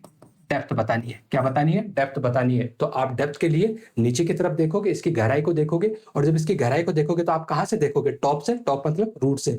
तो रूट से इस पर्टिकुलर के तक पहुंचने के लिए आपने कितनी कनेक्टिंग लाइन को यूज किया? तो आप कहोगे 1 2 3 और 4। तो इस के की जो डेप्थ है वो कितनी हो जाएगी? यहां से 4 हो जाएगी। बताओ एल की डेप्थ क्या हो जाएगी? तो आप कहोगे कि एल की यहां से जो डेप्थ है, ठीक है, वो कितनी हो जाएगी? यहां से 5 हो जाएगी। अब हम बात करते हैं हाइट की। तो हाइट का सिंपल सा मतलब होता है कि आप जिस भी पर्टिकुलर नोड पे हो, ठीक है, उस नोड से रूट नोड तक पहुंचने के लिए आपने कितनी कनेक्टिंग लाइन को यूज किया, तो वो क्या हो जाएगी? उसकी हाइट हो जाएगी। मतलब हाइट के लिए आप क्या करते हो? नीचे से ऊपर की तरफ देखते हो, जबकि डेप्थ के लिए आप ऊपर से नीचे की तरफ देखते हो। जब आप ऊपर से नीचे की तरफ देखोगे तो आप रूट नोड से उस पर्टिकुलर नोड तक देखोगे, और जब आप हाइट की बात करोगे तो उस पर्टिकुलर नोड से आप कहां तक देखोगे? रूट नोड तक देखोगे। तो मैं आपसे ये पूछता हूं कि बताओ एच की हाइट क्या है?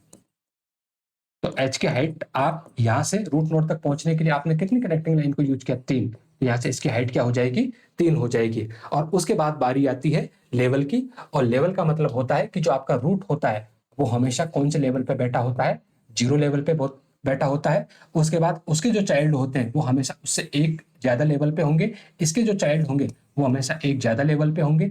इसके जो चाइल्ड है वो हमेशा एक ज्यादा लेवल पे होंगे। इसके जो चाइल्ड है वो हमेशा एक ज्यादा लेवल पे होंगे, और इसके चाइल्ड जो है वो हमेशा एक ज्यादा लेवल पे होंगे। और एक चीज और ध्यान रखना आप, कि जो आपका डेप्थ होता है, ठीक है, वो किसके बराबर होता है? आपके लेवल के बराबर होता है। जो डेप्थ होता है वो किसके बराबर होता है? आपके लेवल के बराबर होता है।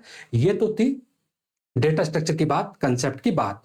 अब यहां से कॉम्पिटिटिव एग्जाम में ये लोग झोल करते हैं, और झोल इस तरीके से करते हैं कि जो ये लेवल होता है, इस लेवल को ये 0 से स्टार्ट ना करके क्या अजम्पशन मान के चलते हैं?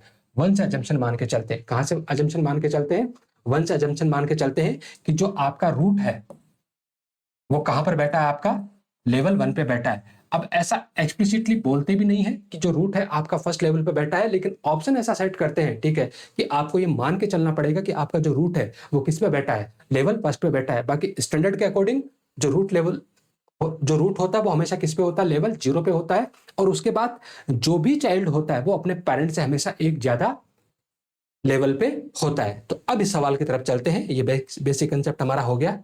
बोला है कि नोड फाइंड आउट करने किसमें? बाइनरी ट्री में, और जिसकी डेप्थ क्या हो? 5 हो। तो आपको क्या करना है? एक 5 डेप्थ वाला आपको एक बाइनरी ट्री बनाना है, ठीक है। अब 5 डेप्थ वाला बाइनरी ट्री बनाओगे तो आप ऐसे समझ लीजिए कि मैं लेवल 1 से स्टार्ट करूंगा, क्योंकि यहां पर ऑप्शन मैच नहीं होगा। अभी बता भी दूंगा कैसे मैच नहीं होगा। तो मान के चलो ये है आपका लेवल या डेप्थ 1। यहां से हो जाएगा आपका डेप्थ 2। यहां से हो जाएगा आपका डेप्थ 3। यहां से डेप्थ कितना हो जाएगा आपका? 3। यहां से आपका डेप्थ हो जाएगा, यहां से आपका डेप्थ हो जाएगा 4। तो मैं आपसे ये पूछूं कि जब आपका डेप्थ 1 है तो टोटल नोड कितने हैं आपके पास? तो आप कहोगे कि एक ही नोड है हमारे पास। डेप्थ 1 पे कितने नोड है आपके पास? एक ही नोड है। अब मैं आपसे पूछूं कि जब आपका डेप्थ 2 हुआ, तो डेप्थ 2 होने के बाद आपके पास कितने नोड हो गए? तो आप कहोगे 1 + 2 कितने हो गए? 3। अरे भाई, यहां तक जब आप पहुंचे तो टोटल कितने नोड हो गए आपके पास? 2 और 1 3 ही तो नोड हो गए। जब आप डेप्थ 3 पे पहुंचे, डेप्थ 3 पे आपके पास कितने नोड हो गए? तो आप कहोगे कि 3 प्लस ये कितने हैं? 4। तो टोटल कितने हो गए? 7। तो आप कहोगे 7। ऐसे ही अगर आप डेप्थ 4 की बात करोगे तो डेप्थ 4 पे कितने नोड है? तो आप कहोगे कि 7 तो इसके ऊपर थे, और अभी रिसेंटली कितने आ गए? 8। तो ये टोटल कितने हो गए? 15 हो गए। अब मैं आपसे फिर ये पूछता हूं कि मान के चलो ये इसका लेवल है, ये लेवल 1 है, तो लेवल 1 पे टोटल कितने नोड होंगे? तो आप कहोगे कि लेवल 1 पे आपके पास जो नोड है वो कितने हैं? 1। फिर मैंने पूछा कि बताओ लेवल 2 पे टोटल कितने नोड है? तो आप कहोगे कि लेवल 2 पे 2 नोड है। अब लेवल 3 पे कितने नोड है? तो आप कहोगे कि लेवल जो 3 है उसके पास 4 नोड है। जो आपका लेवल 4 है, उस लेवल 4 के पास कितने नोड है? तो आप कहोगे कि उसके पास 8 नोड है। तो जो आपका लेवल 3, लेवल 4 एंड लेवल 5, तो लेवल 5 पे कितने आ जाएंगे? तो आप कहोगे 16 आ जाएंगे। अरे इसके भी तो 2 होंगे, इसके भी तो 2 होंगे, तो टोटल कितने आ जाएंगे? 16। और जब यहां से टोटल 16 आएंगे तो मैं आपसे कहूं कि बताओ जब डेप्थ आपका 5 है तो टोटल नोड कितने हो जाएंगे? बोले 15 तो पहले थे और 16 अब हो गए, तो कितने हो गए यहाँ से? 31। टोटल कितने हो गए? 31। अब अगर मैं आपसे ये पूछूं कि जब आपका डेप्थ 6 है तो उस केस में टोटल नोड कितने हो जाएंगे? ऑब्वियसली बात है, जब आपका लेवल यहाँ से एक बढ़ेगा तो उस केस में इसके डबल हो जाएंगे, तो 32 हो जाएंगे। तो लेवल 6 पे कितना हो जाएगा? 31 प्लस 32, 31 प्लस 32 और 31 प्लस 32 कितना हो गया? 63। कितना हो गया यहाँ पर? 63। अब मैं थोड़ी देर के लिए यहां से मैंने इसको लेवल 1 से स्टार्ट किया, अगर मैं इसको लेवल 0 से स्टार्ट कर दूं तो ये 0 हो जाएगा, ये 1, ये 2, ये 3, ये 4 और ये 5। मतलब ये हमारा लेवल 5 होगा। और लेवल 5 का मतलब ये वाला सिनेरियो, और इस वाले सिनेरियो में टोटल जो नोड है वो कितने होने चाहिए? 63। कितने होने चाहिए? 63। देखो कहीं ऑप्शन में 63 है क्या? नहीं, ऑप्शन में कहीं पर 63 गिवन ही नहीं है। मैक्सिमम वैल्यू क्या गिवन है? 31 और इसके अलावा 32। तो 32 तो हो ही नहीं सकता। ठीक है, तो फिर ऑप्शन क्या माना जाएगा? 31 यहाँ से करेक्ट माना जाएगा। और यहाँ से इन लोगों ने एजम्पशन क्या लिया है कि जो आपका रूट है वो हमेशा कौन से लेवल पे बैठा? आपका फर्स्ट लेवल पे बैठा है। तो इस तरीके से आपने इसको कैलकुलेट कर लिया। अब फिर आप कहोगे कि क्या हम इस तरीके से डायग्राम बनाने थोड़ी बैठेंगे? तो हमारा जवाब होगा नहीं, आपको डायग्राम बनाने की जरूरत नहीं है। डायग्राम सिर्फ आपको समझाने के लिए था। इसके अलावा इसका एक डायरेक्ट फॉर्मूला होता है 2⁻D-1। इससे आपको क्या मिल जाएंगे? टोटल नंबर ऑफ नोड मिल जाएंगे, जहां पर डी का मतलब होता है डेप्थ ऑफ ट्री। तो फिलहाल ट्री की डेप्थ क्या गिवन है हमें? 5। क्या गिवन है हमें? 5। तो यहां से हो जाएगा 2⁵ और 2⁵ कितना होता है? 32। तो 32 माइनस 1 कितना हो जाएगा? 31। 32 माइनस 1 कितना हो जाएगा? 31। तो इस केस में यहां से जो इसका करेक्ट आंसर होगा वो कितना होगा? 31। 16 नहीं होगा, 32 नहीं होगा और 15 भी यहां पर नहीं होगा। अगले सवाल की तरफ बढ़ते हैं। अगला सवाल है कि the number of unused pointer in A complete binary tree of depth 5 etch. वो सेम सवाल है। डेप्थ 5 का आपके पास एक कंप्लीट बाइनरी ट्री है। अब कंप्लीट बाइनरी ट्री का मतलब आप समझ के होंगे। ठीक है, ये इस तरीके से बात कर रहा है। ये आपका कंप्लीट बाइनरी ट्री है और जब इसने कंप्लीट बोला है, कुछ कंडीशन नहीं दी है, तो हम तो क्या मानेंगे कि सारे के सारे लेवल जो है वो परफेक्टली क्या है? फिल है। तो हम इसको कंप्लीट ना मान के क्या ही बोलेंगे? हम इसको परफेक्ट बाइनरी ट्री बोलेंगे। तो बोला है कि यहाँ पर अनयूज पॉइंटर कितने हैं? किसकी बात कर रहा है? ये अनयूज पॉइंटर की बात कर रहा है। और पॉइंटर का जो गेम है वो कब आएगा? जब आप ट्री को किसके थ्रू रिप्रेजेंट करोगे? जब आपके पास ट्री है और उस ट्री को रिप्रेजेंट करने के लिए आप किसका यूज कर रहे हो? लिंक लिस्ट का यूज कर रहे हो। किसका यूज कर रहे हो आप? ट्री को रिप्रेजेंट करने के लिए लिंक लिस्ट का यूज कर रहे हो। लिंक लिस्ट का सिंपल सा मतलब होता है collection of node. Collection of nodes होता है कि बहुत सारे नोड को जब आप एक जगह कलेक्ट करते हो तो वो क्या बन जाती है? लिंक लिस्ट बन जाती है। और नोड का मतलब होता है node is a customized data type. Node कैसा होता है आपके पास? Customise data type. और इस कस्टमाइज डेटा टाइप में आपके पास एक तो क्या होता है? Info field. क्या होता है? इन्फो फील्ड, जिसमें किसको रखा जाता है? एक्चुअल डेटा को रखा जाता है। किसको रखा जाएगा? एक्चुअल डेटा को रखा जाएगा। और उसके बाद होती है कुछ आपके पास लिंक फील्ड। क्या होती है आपके पास? Link field. अब लिंक फील्ड एक होगी, दो होगी, वो इस बात पर डिपेंड करती है कि आप लिंक लिस्ट का किस टाइप का नोड आप बना रहे हो। अगर आपके पास सिर्फ एक ही लिंक फील्ड आप रख रहे हो तो आप उसको बोल देते हो सिंगली लिंक लिस्ट। और जब आप दो लिंक फील्ड रख देते हो तो उसको आप बोलने लग जाते हो डबली लिंक लिस्ट है। अब ऐसे ट्रिपली फोरली ऐसे मत बोलने लग जाना कि ऐसा भी होता है क्या। ठीक है, जब एक है लिंक फील्ड तो उसको आप सिंगली लिंक लिस्ट बोलोगे और जब दो है तो आप उसको क्या बोलोगे? डबली लिंक लिस्ट बोलोगे। मतलब या तो आपके पास जो लिंक लिस्ट होगा वो कितना होगा? Singly link list.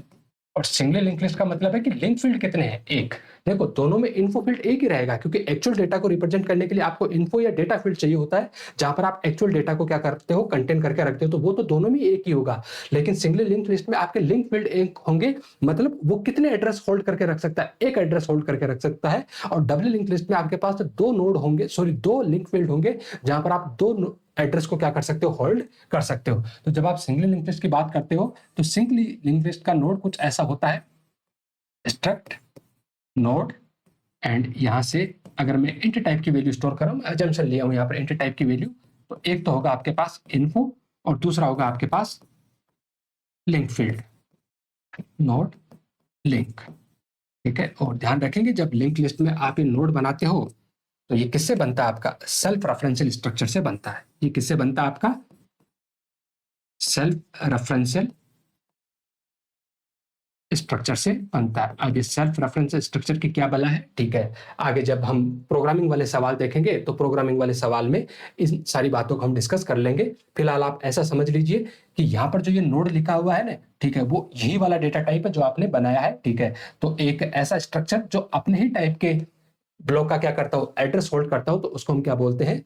Self referential structure बोलते हैं। तो जब ये नोड प्रैक्टिकली बनेगा तो ये कुछ ऐसा बनेगा।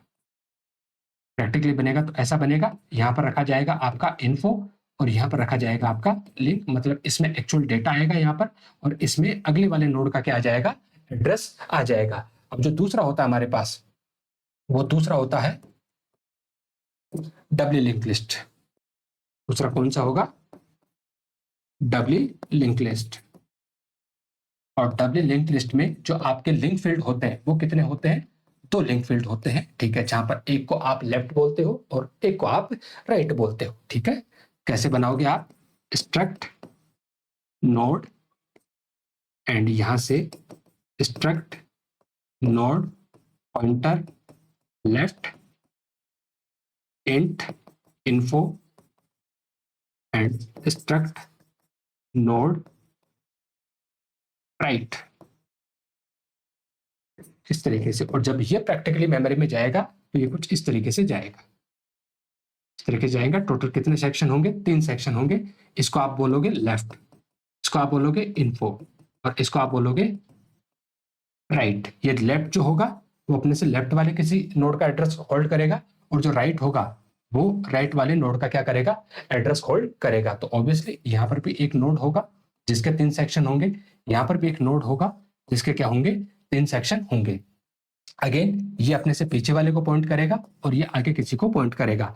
ये जो होगा ये इसके आगे वाले को पॉइंट कर रहा होगा और ये अपने से पीछे वाले को किसी को क्या करेगा? पॉइंट करेगा। तो ये क्या होता है आपके पास? डब्ल्यू लिंक लिस्ट होता है। और जब भी आप किसी भी ट्री को लिंक लिस्ट के थ्रू जब आप इंप्लीमेंट करते हो तो आप हमेशा किसका यूज करते हो? डब्ल्यू लिंक लिस्ट के नोड का आप यूज करते हो। क्यों करते हो डब्ल्यू लिंक लिस्ट के नोड का आप यूज? तो आप समझो, आपने इस तरीके से कोई ट्री बनाया,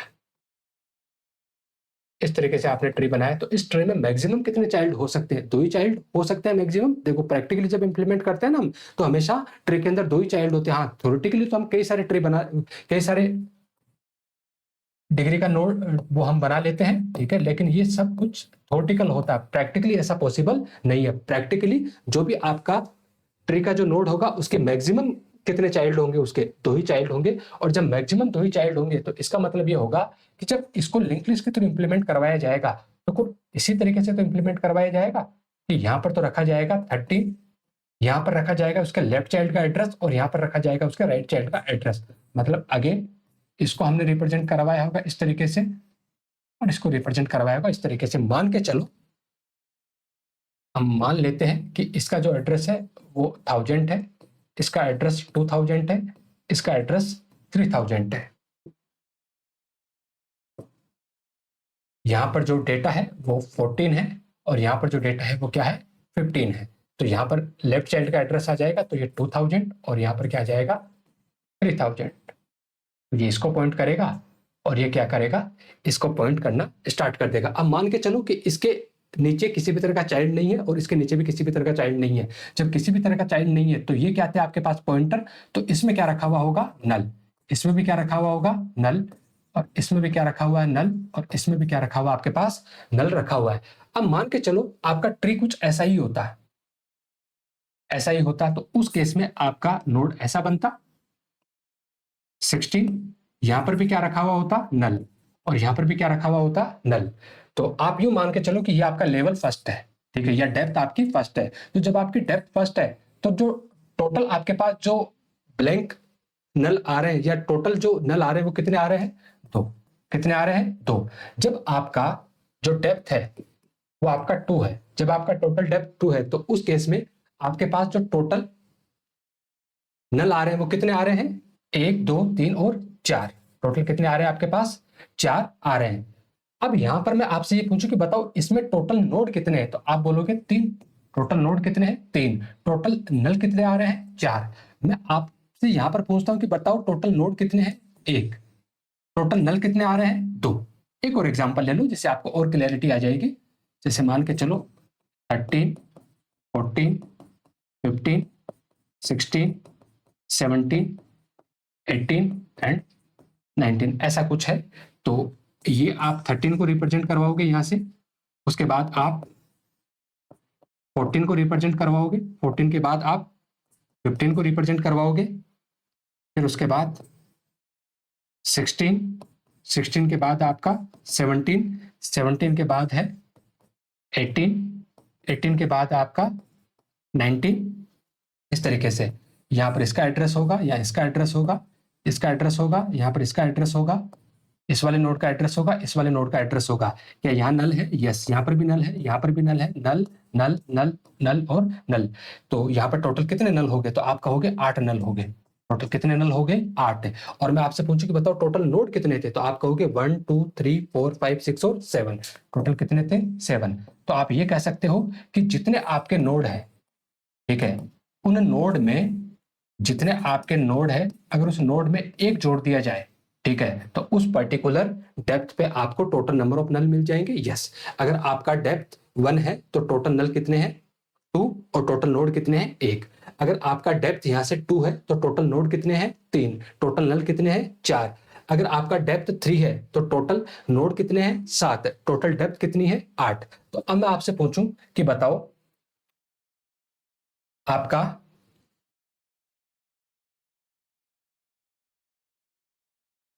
ठीक है, बताओ आपके पास डेप्थ 5 है, डेप्थ आपके पास क्या है? 5 है। तो सबसे पहले तो आप ये पता लगाओ कि डेप्थ 5 पे टोटल नोड कितने होंगे। तो डेप्थ 5 पे टोटल नोड कितने होंगे ये अभी अभी हम पता लगा क्या है, 2 की पावर d माइनस 1, 2 की पावर d माइनस 1। तो 2 की पावर d मतलब 2 की पावर 5 माइनस 1, और 2 की पावर 5 माइनस 1 दैट मीन्स 31। अब मैं आपसे पूछता हूं कि बताओ टोटल नल कितने हैं। टोटल नल, और नल का मतलब है अनयूज पॉइंटर। नल का मतलब क्या है? Unused pointer. ऐसे पॉइंटर जिनको हमने यूज नहीं किया तो वो कितने होंगे आपके पास? n+1। और n का मतलब यहाँ पर नंबर ऑफ नोड। तो जब आपके डेप्थ 5 है तो टोटल नंबर ऑफ नोड कितने हो गए? 31 + 1 बराबर 32। कितने हो गए आपके पास? 32। देखो ऑप्शन में कहीं है क्या? यस, ऑप्शन में आपके पास 32 है। ठीक है, हालांकि सही आंसर तो टेक्निकली तो इसका 64 होना चाहिए। ठीक है, क्योंकि डेटा स्ट्रक्चर के स्टैंडर्ड के अकॉर्डिंग तो यही है कि भैया लेवल जो आपका रूट होता है वो कौन से लेवल पे बैठा होता है? 0 लेवल पे बैठा होता है। लेकिन 64 का ये ऑप्शन में नहीं है, इसलिए हमें लेवल 1 से मान के इसका सोल्यूशन देखना पड़ेगा। हाँ, अगर यहाँ पर 64 भी ऑप्शन में होता तो फिर ऐसे सवाल में बवाल मचना तय था, लेकिन ऐसा कुछ है नहीं यहाँ पर।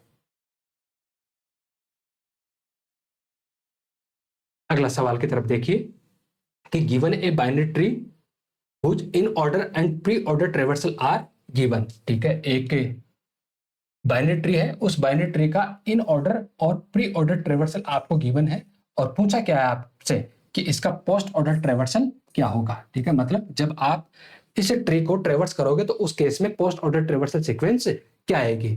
तो जब भी आप ऐसे सवाल को सोल्व करो तो ऐसे सवाल को सोल्व करने के लिए आपको किसी भी शॉर्ट ट्रिक में नहीं पढ़ना चाहिए। ठीक है, आपको सबसे पहले ट्री तैयार करना पड़ेगा, और ट्री तैयार करने के बाद में आप क्या करोगे? ऐसे सवाल को क्या करोगे? जो भी सीक्वेंस पूछा है उस सीक्वेंस को आप यहाँ पर फाइंड आउट करोगे। और जब कभी भी हमें कोई 2 सीक्वेंस गिवन होती है तो उन 2 सीक्वेंस के बिहाफ पे हम क्या कर सकते हैं? किसी भी गिवन ट्री को हम कंस्ट्रक्ट कर सकते हैं। तो देखो यहाँ पर जब भी हम ट्री के ट्रेवर्सल की बात करते हैं तो ट्री को ट्रेवर्स करने के 3 तरीके हमारे पास होते हैं। मतलब ट्रेवर्सल का मतलब होता है कि उस पर्टिकुलर जो ट्री है उस ट्री के नोड को विजिट करने का जो प्रोसेस है उसी को हम क्या बोलते हैं? ट्रेवर्सल। और नोड के उस ट्री के नोड को विजिट करने का जो प्रोसेस है वो 3 तरीके से हो सकता है। पहला होता है आपके पास प्री ऑर्डर ट्रेवर्सल, दूसरा होता है आपके पास इन ऑर्डर ट्रेवर्सल, और तीसरा होता है आपके पास पोस्ट ऑर्डर ट्रेवर्सल। ठीक है, यहाँ पर प्री का मतलब पहले होता है, इनका मतलब बीच में होता है, और पोस्ट का मतलब बाद में होता है। कौन पहले? रूट। कौन बीच में? रूट। कौन बाद में? रूट। तो इसका मतलब ये हो जाएगा कि इसको जब ट्रेवर्स करते हैं तो सबसे पहले रूट को प्रोसेस करते हैं, फिर लेफ्ट चाइल्ड को प्रोसेस करते हैं, और उसके बाद राइट चाइल्ड को हम प्रोसेस करते हैं। जब इन ऑर्डर की बात करते हैं तो इन ऑर्डर में सबसे पहले लेफ्ट चाइल्ड को प्रोसेस करते हैं, उसके बाद हम रूट को प्रोसेस करते हैं, और उसके बाद हम राइट चाइल्ड को प्रोसेस करते हैं। और जब पोस्ट ऑर्डर की बात आती है तो पोस्ट ऑर्डर में सबसे पहले लेफ्ट चाइल्ड को प्रोसेस करते हैं, फिर हम राइट चाइल्ड को प्रोसेस करते हैं, और उसके बाद हम किसको प्रोसेस करते हैं, रूट को हम प्रोसेस करते हैं। तो मैं आपसे ये पूछूं कि प्री ऑर्डर ट्रेवर्सल सीक्वेंस में जो आपका रूट नोड होता है वो कहाँ होता है? प्री ऑर्डर ट्रेवर्सल सीक्वेंस में आपका रूट नोड जो होता है वो कहाँ होता है? तो आप क्या आंख बंद करके बता सकते हो? यस, बिल्कुल बता सकते हो कि प्री ऑर्डर ट्रेवर्सल सीक्वेंस में आपके ट्री का रूट नोड हमेशा पहला एलिमेंट होता है, क्योंकि आपने सबसे पहले प्रोसेस ही किसको किया था? रूट को प्रोसेस किया था। अब मैं आपसे पूछूं कि क्या आप इन ऑर्डर ट्रेवर्सल सीक्वेंस देख के ये बता सकते हो कि आपका रूट कहाँ है? तो आपका जवाब होगा नहीं बता सकते हम, ठीक है, क्योंकि इन ऑर्डर ट्रेवर्सल सीक्वेंस में जो रूट होता है वो बीच में कहीं बैठा होता है, और जब वो बीच में कहीं बैठा होता है तो हम ये नहीं बता सकते कि बीच वाला यही हमारा क्या है, रूट। अब ऐसा तो होगा नहीं कि अक्सर ही हमारा जो रूट है वो किससे स्टार्ट हो, ए से स्टार्ट हो, ठीक है, वो तो किसी भी डेटा हो सकता है, कोई भी डेटा हो सकता है, तो हम इस तरीके से नहीं बता सकते। क्या पोस्ट ऑर्डर ट्रेवर्सल सीक्वेंस को देख के आप बता सकते हो कि आपका रूट क्या है? हाँ, आप बता सकते हो कि पोस्ट ऑर्डर ट्रेवर्सल सीक्वेंस में जो आपका रूट नोड होता है वो हमेशा कहां बैठा होता है? सबसे आखिरी में बैठा होता है। तो प्री ऑर्डर ट्रेवर्सल सीक्वेंस से आप क्या पता लगाओगे? रूट। और इन ऑर्डर ट्रेवर्सल सीक्वेंस से आप ये बता सकते हो कि कौन किसका लेफ्ट चाइल्ड है और कौन किसका राइट चाइल्ड है। क्यों? क्योंकि यहाँ रूट है, इसके लेफ्ट में जो भी होगा वो इसका लेफ्ट सब ट्री का पार्ट होगा, लेफ्ट चाइल्ड का पार्ट होगा, और इसके राइट में जो कुछ भी होगा वो इसके राइट सब ट्री का पार्ट होगा, इसके राइट चाइल्ड का क्या होगा? प्रोसेस होगा, ठीक है। आप थोड़ा सा वेट कीजिए।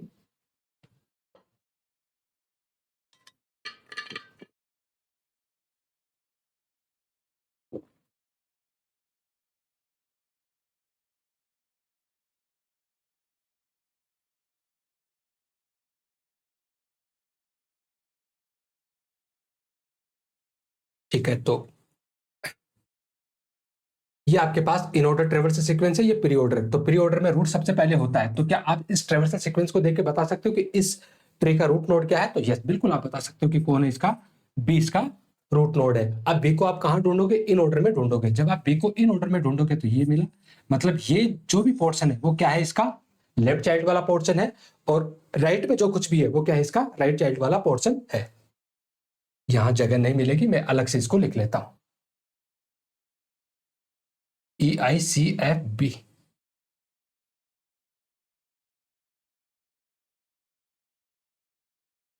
EICFB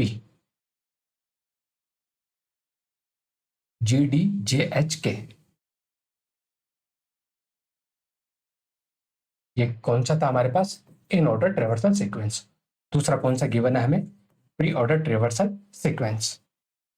और प्री ऑर्डर में क्या क्या गिवन है हमें? BCEIF, BCEIF, DGHJK, DGHJK, DGHJK, ये ट्रेवर्सल सीक्वेंस हमें गिवन है। तो सबसे पहले हमें इस ट्रेवर्सल सीक्वेंस से क्या तैयार करना चाहिए? हमें ट्री को तैयार करना चाहिए। जब ट्री को तैयार करेंगे तो प्री ऑर्डर ट्रेवर्सल सीक्वेंस से हमें क्या मिल जाएगा? रूट।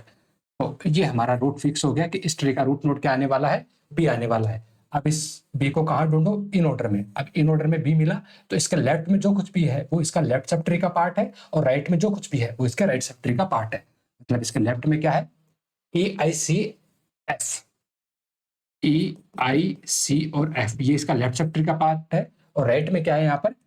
GDJHK, ये इसका क्या है? राइट सब ट्री का पार्ट है। अब आपको एक चीज और पता होगी कि प्री ऑर्डर ट्रेवर्सल सीक्वेंस में जो जो पहले आता है वो हमेशा रूट होता है, जो जो पहले आता है वो हमेशा रूट होता है। जैसे मान के चलो कुछ इस तरीके से है, ये आपका प्री ऑर्डर ट्रेवर्सल सीक्वेंस में अगर आपको इसने ट्रेवर्स किया होगा तो सबसे पहले ये रूट, ये मैन रूट, फिर आप लेफ्ट में गए होंगे तो फिर आपने रूट को प्रोसेस किया, फिर आप इसके लेफ्ट में गए होंगे तो आपने क्या किया होगा? रूट को प्रोसेस किया होगा। मतलब मान के चलो यहाँ ए था, यहाँ बी था, यहाँ सी था, तो इसका जब प्रोसेस करोगे तो एबीसी ऐसे ही तो होगा। तो मैं आपसे पूछूं कि बताओ इसका रूट कौन है, तो आप बोलोगे ए इसका मैन रूट है। फिर अगर मैं आपसे पूछूं कि बी और सी में इसका लेफ्ट चाइल्ड कौन बनेगा, तो आप कहोगे कि बी और सी में जो पहले आ रहा है वही तो रूट रहा होगा। तो पहले कौन आ रहा है? बी, तो ये रूट रहा होगा। तो इस तरीके से हम आगे के रूट का पता लगाएंगे। तो बताओ, ई आई EICF में इनमें से जो भी पहले आ रहा है क्या वो आपका रूट रहा होगा? यस। तो इनमें पहले कौन आ रहा है? C।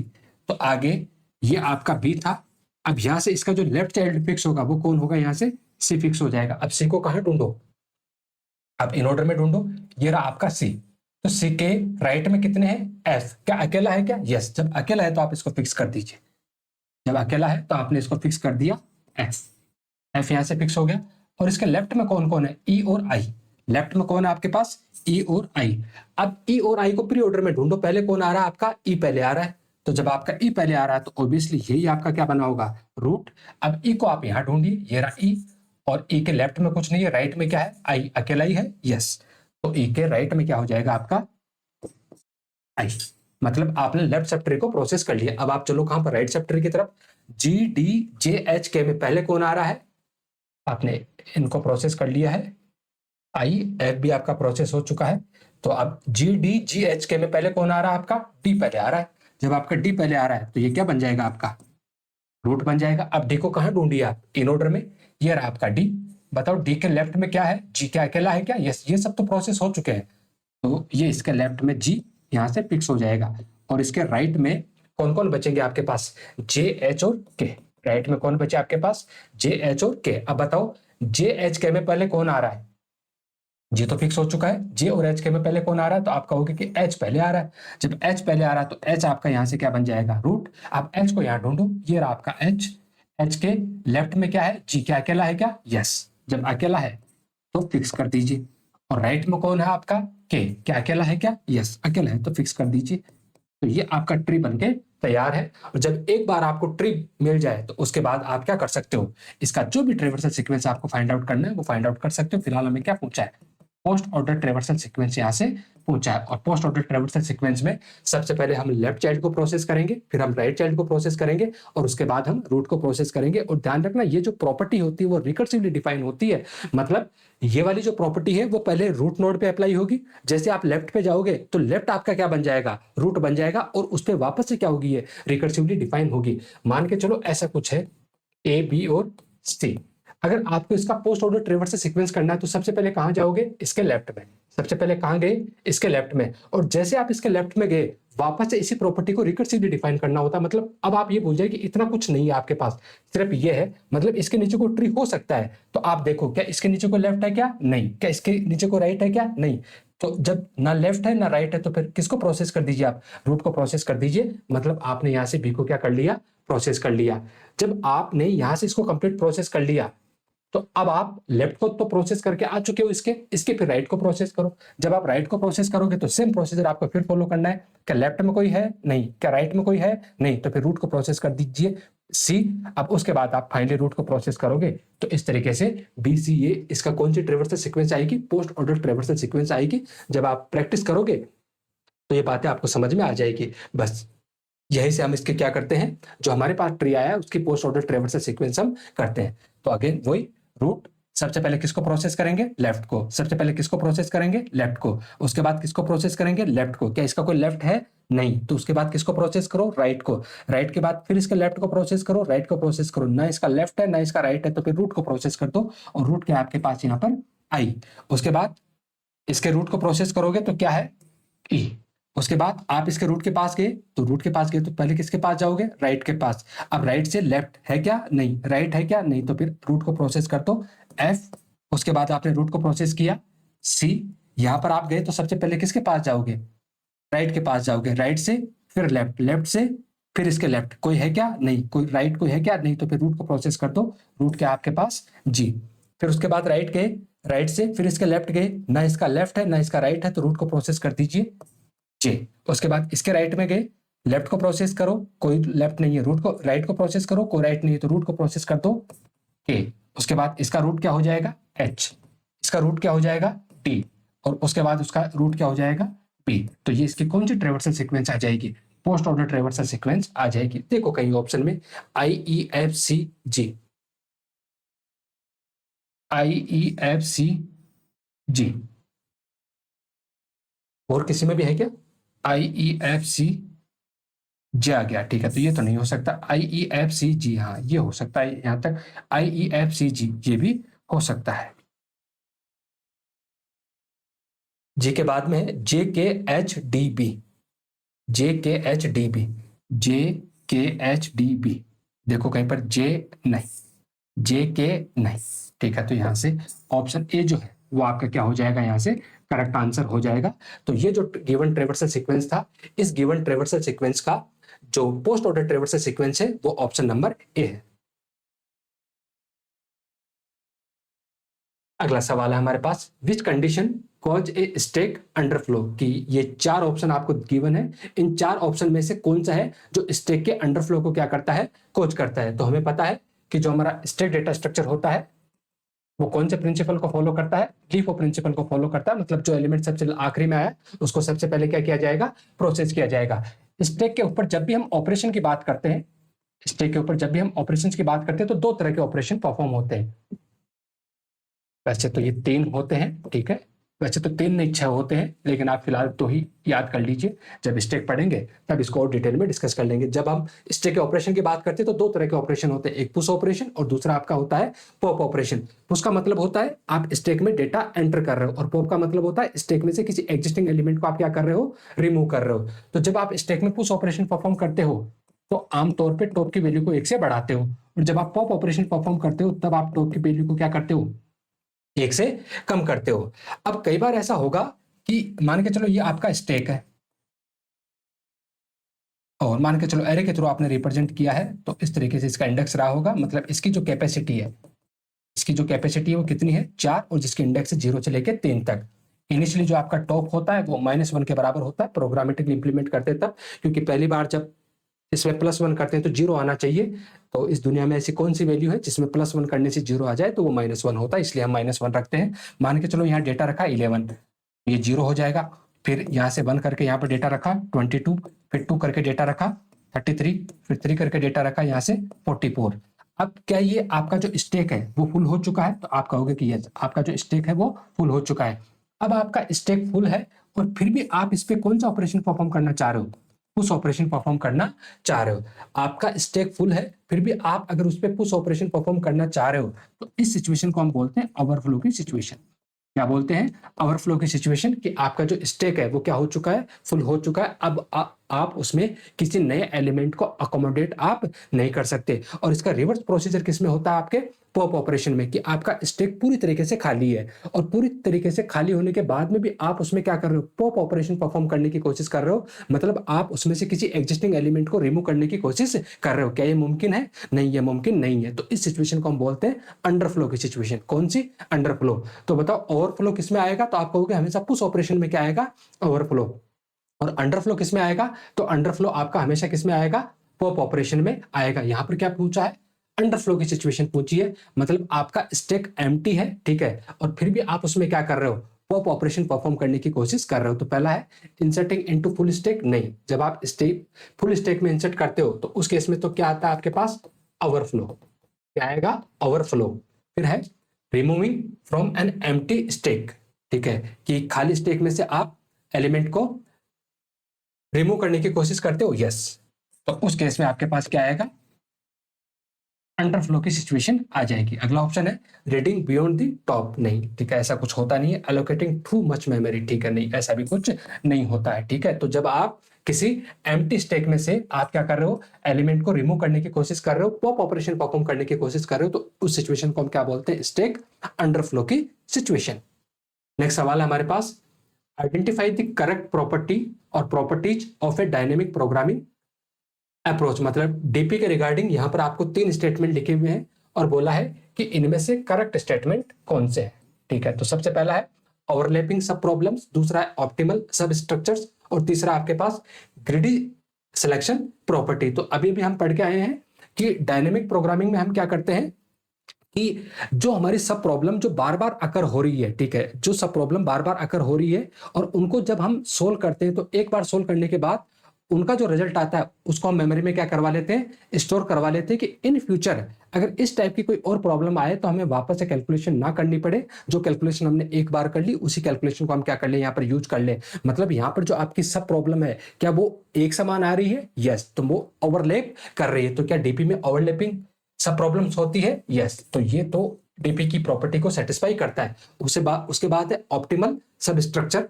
जब आप छोटी छोटी प्रॉब्लम्स को जब आप सोल्व करोगे, ठीक है, तो फाइनली आपको क्या मिल जाएगा, आपका प्रॉपर ऑप्टिमल सोल्यूशन मिल ही जाएगा। यस, तो ये भी किसकी प्रॉपर्टी हो जाएगी, आपके पास डायनेमिक प्रोग्रामिंग की प्रॉपर्टी हो जाएंगी। एंड ग्रीडी सिलेक्शन प्रॉपर्टी नहीं, जो ग्रीडी सिलेक्शन प्रॉपर्टी होती है ये तो क्या बोलती है कि जो आपका करंट स्टेप में है, ठीक है, उस करंट स्टेप में आपको बेस्ट सोल्यूशन क्या करना है, फाइंड आउट करना है बिना फ्यूचर की टेंशन किए हुए। तो ये तो किसकी प्रॉपर्टी हो जाएगी, आपकी ग्रीडी मेथड की प्रॉपर्टी हो जाएगी। तो यहां से कौन कौन सेटिस्फाई कर रहा है, आपका ए और बी। देखो कई ऑप्शन में A and B are correct. Yes, option A जो है वो आपका सही आंसर हो जाएगा। B and C no, only C no, A B C no.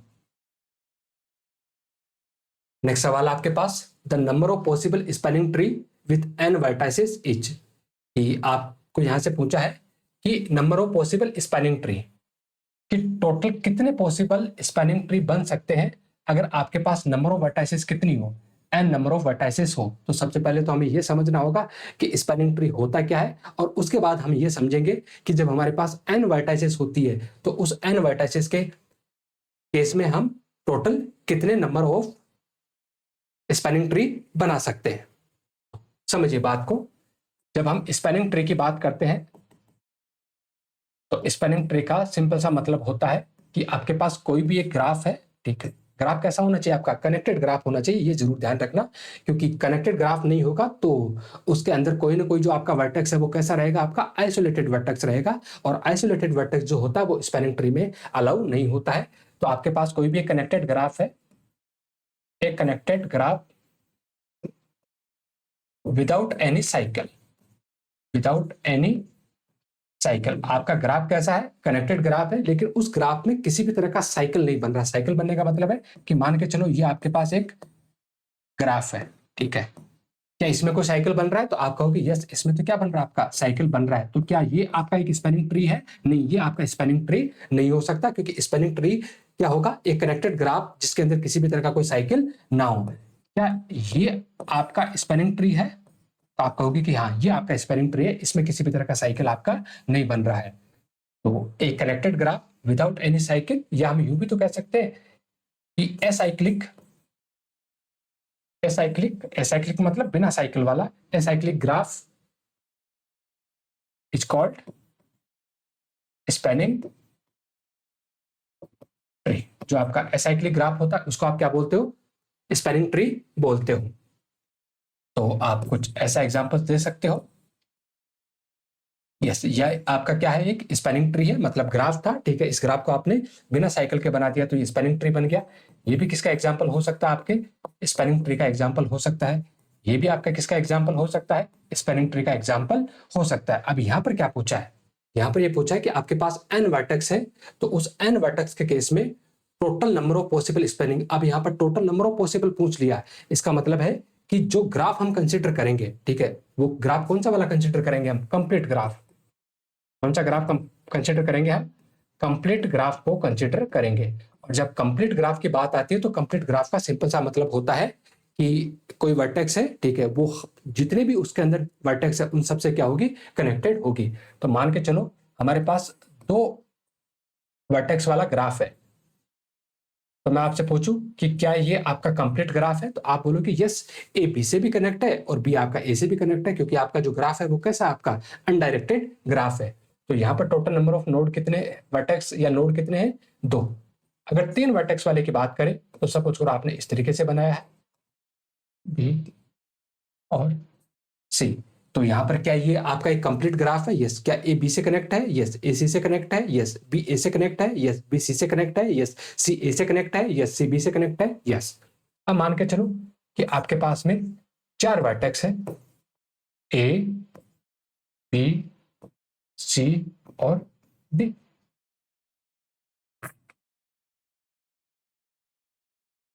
ठीक है। तो क्या ये आपका एक कंप्लीट ग्राफ है, तो आप बोलोगे यस ये कंप्लीट ग्राफ है। ए बी सी डी तीनों से कनेक्ट है, बी आपका ए सी डी तीनों से कनेक्ट है, सी आपका ए बी डी तीनों से कनेक्ट है, डी आपका ए बी सी तीनों से क्या है, कनेक्ट है। अब हमें इनको लेके क्या करना है, स्पैनिंग ट्री बनाने हैं। और स्पैनिंग ट्री भी कौन से वाले, कितने बन सकते हैं मैक्सिमम, तो बताओ इसको लेके मैक्सिमम कितने बन सकते हैं, क्या इसमें कोई साइकिल है, नहीं, जब 2 है तो साइकिल आपका बनेगा ही नहीं। तो इसको लेके तो यही वाला एक क्या बन सकता है, आपका स्पैनिंग ट्री बन सकता है। जब आपके पास 3 नोड है, ठीक है, 3 वर्टेक्स है, तो कैसे कैसे बन सकता है? क्या ये आपका एक स्पैनिंग ट्री है? तो आप कहोगे यस बिल्कुल ये आपका स्पैनिंग ट्री है। क्या इसको इस तरीके से बनाया जा सकता है, ए सी और बी? कैसे बनाया जा सकता है? यस बिल्कुल ऐसा बनाया जा सकता है।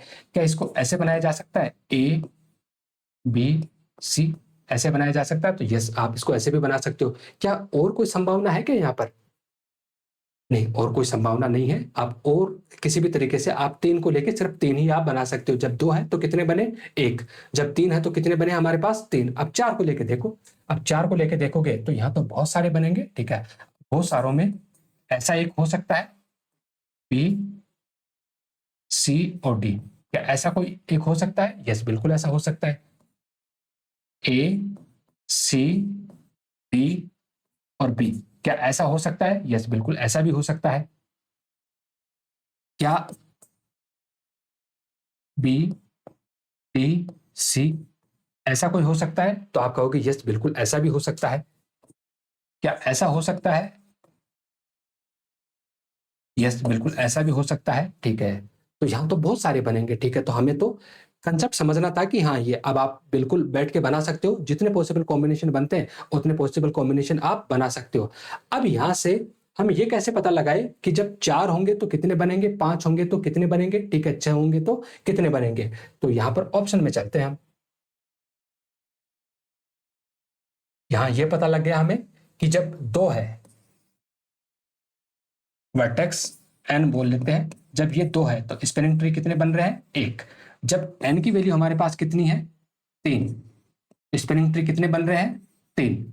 जब एन की वैल्यू हमारे पास 4 है तो स्पैनिंग ट्री कितने बन रहे हैं, ठीक है। ये हमें नहीं पता कितने बन रहे हैं फिलहाल, लेकिन यहां से किसी फॉर्मूले को देखते हैं, वहां से हमें जवाब मिल जाएगा। सबसे पहला हमारे पास एन फैक्टोरियल, ठीक है। तो यहां से हम मैं 2 और 3 ले लेता हूं, ठीक है, क्योंकि ये तो हम देख के आए गए।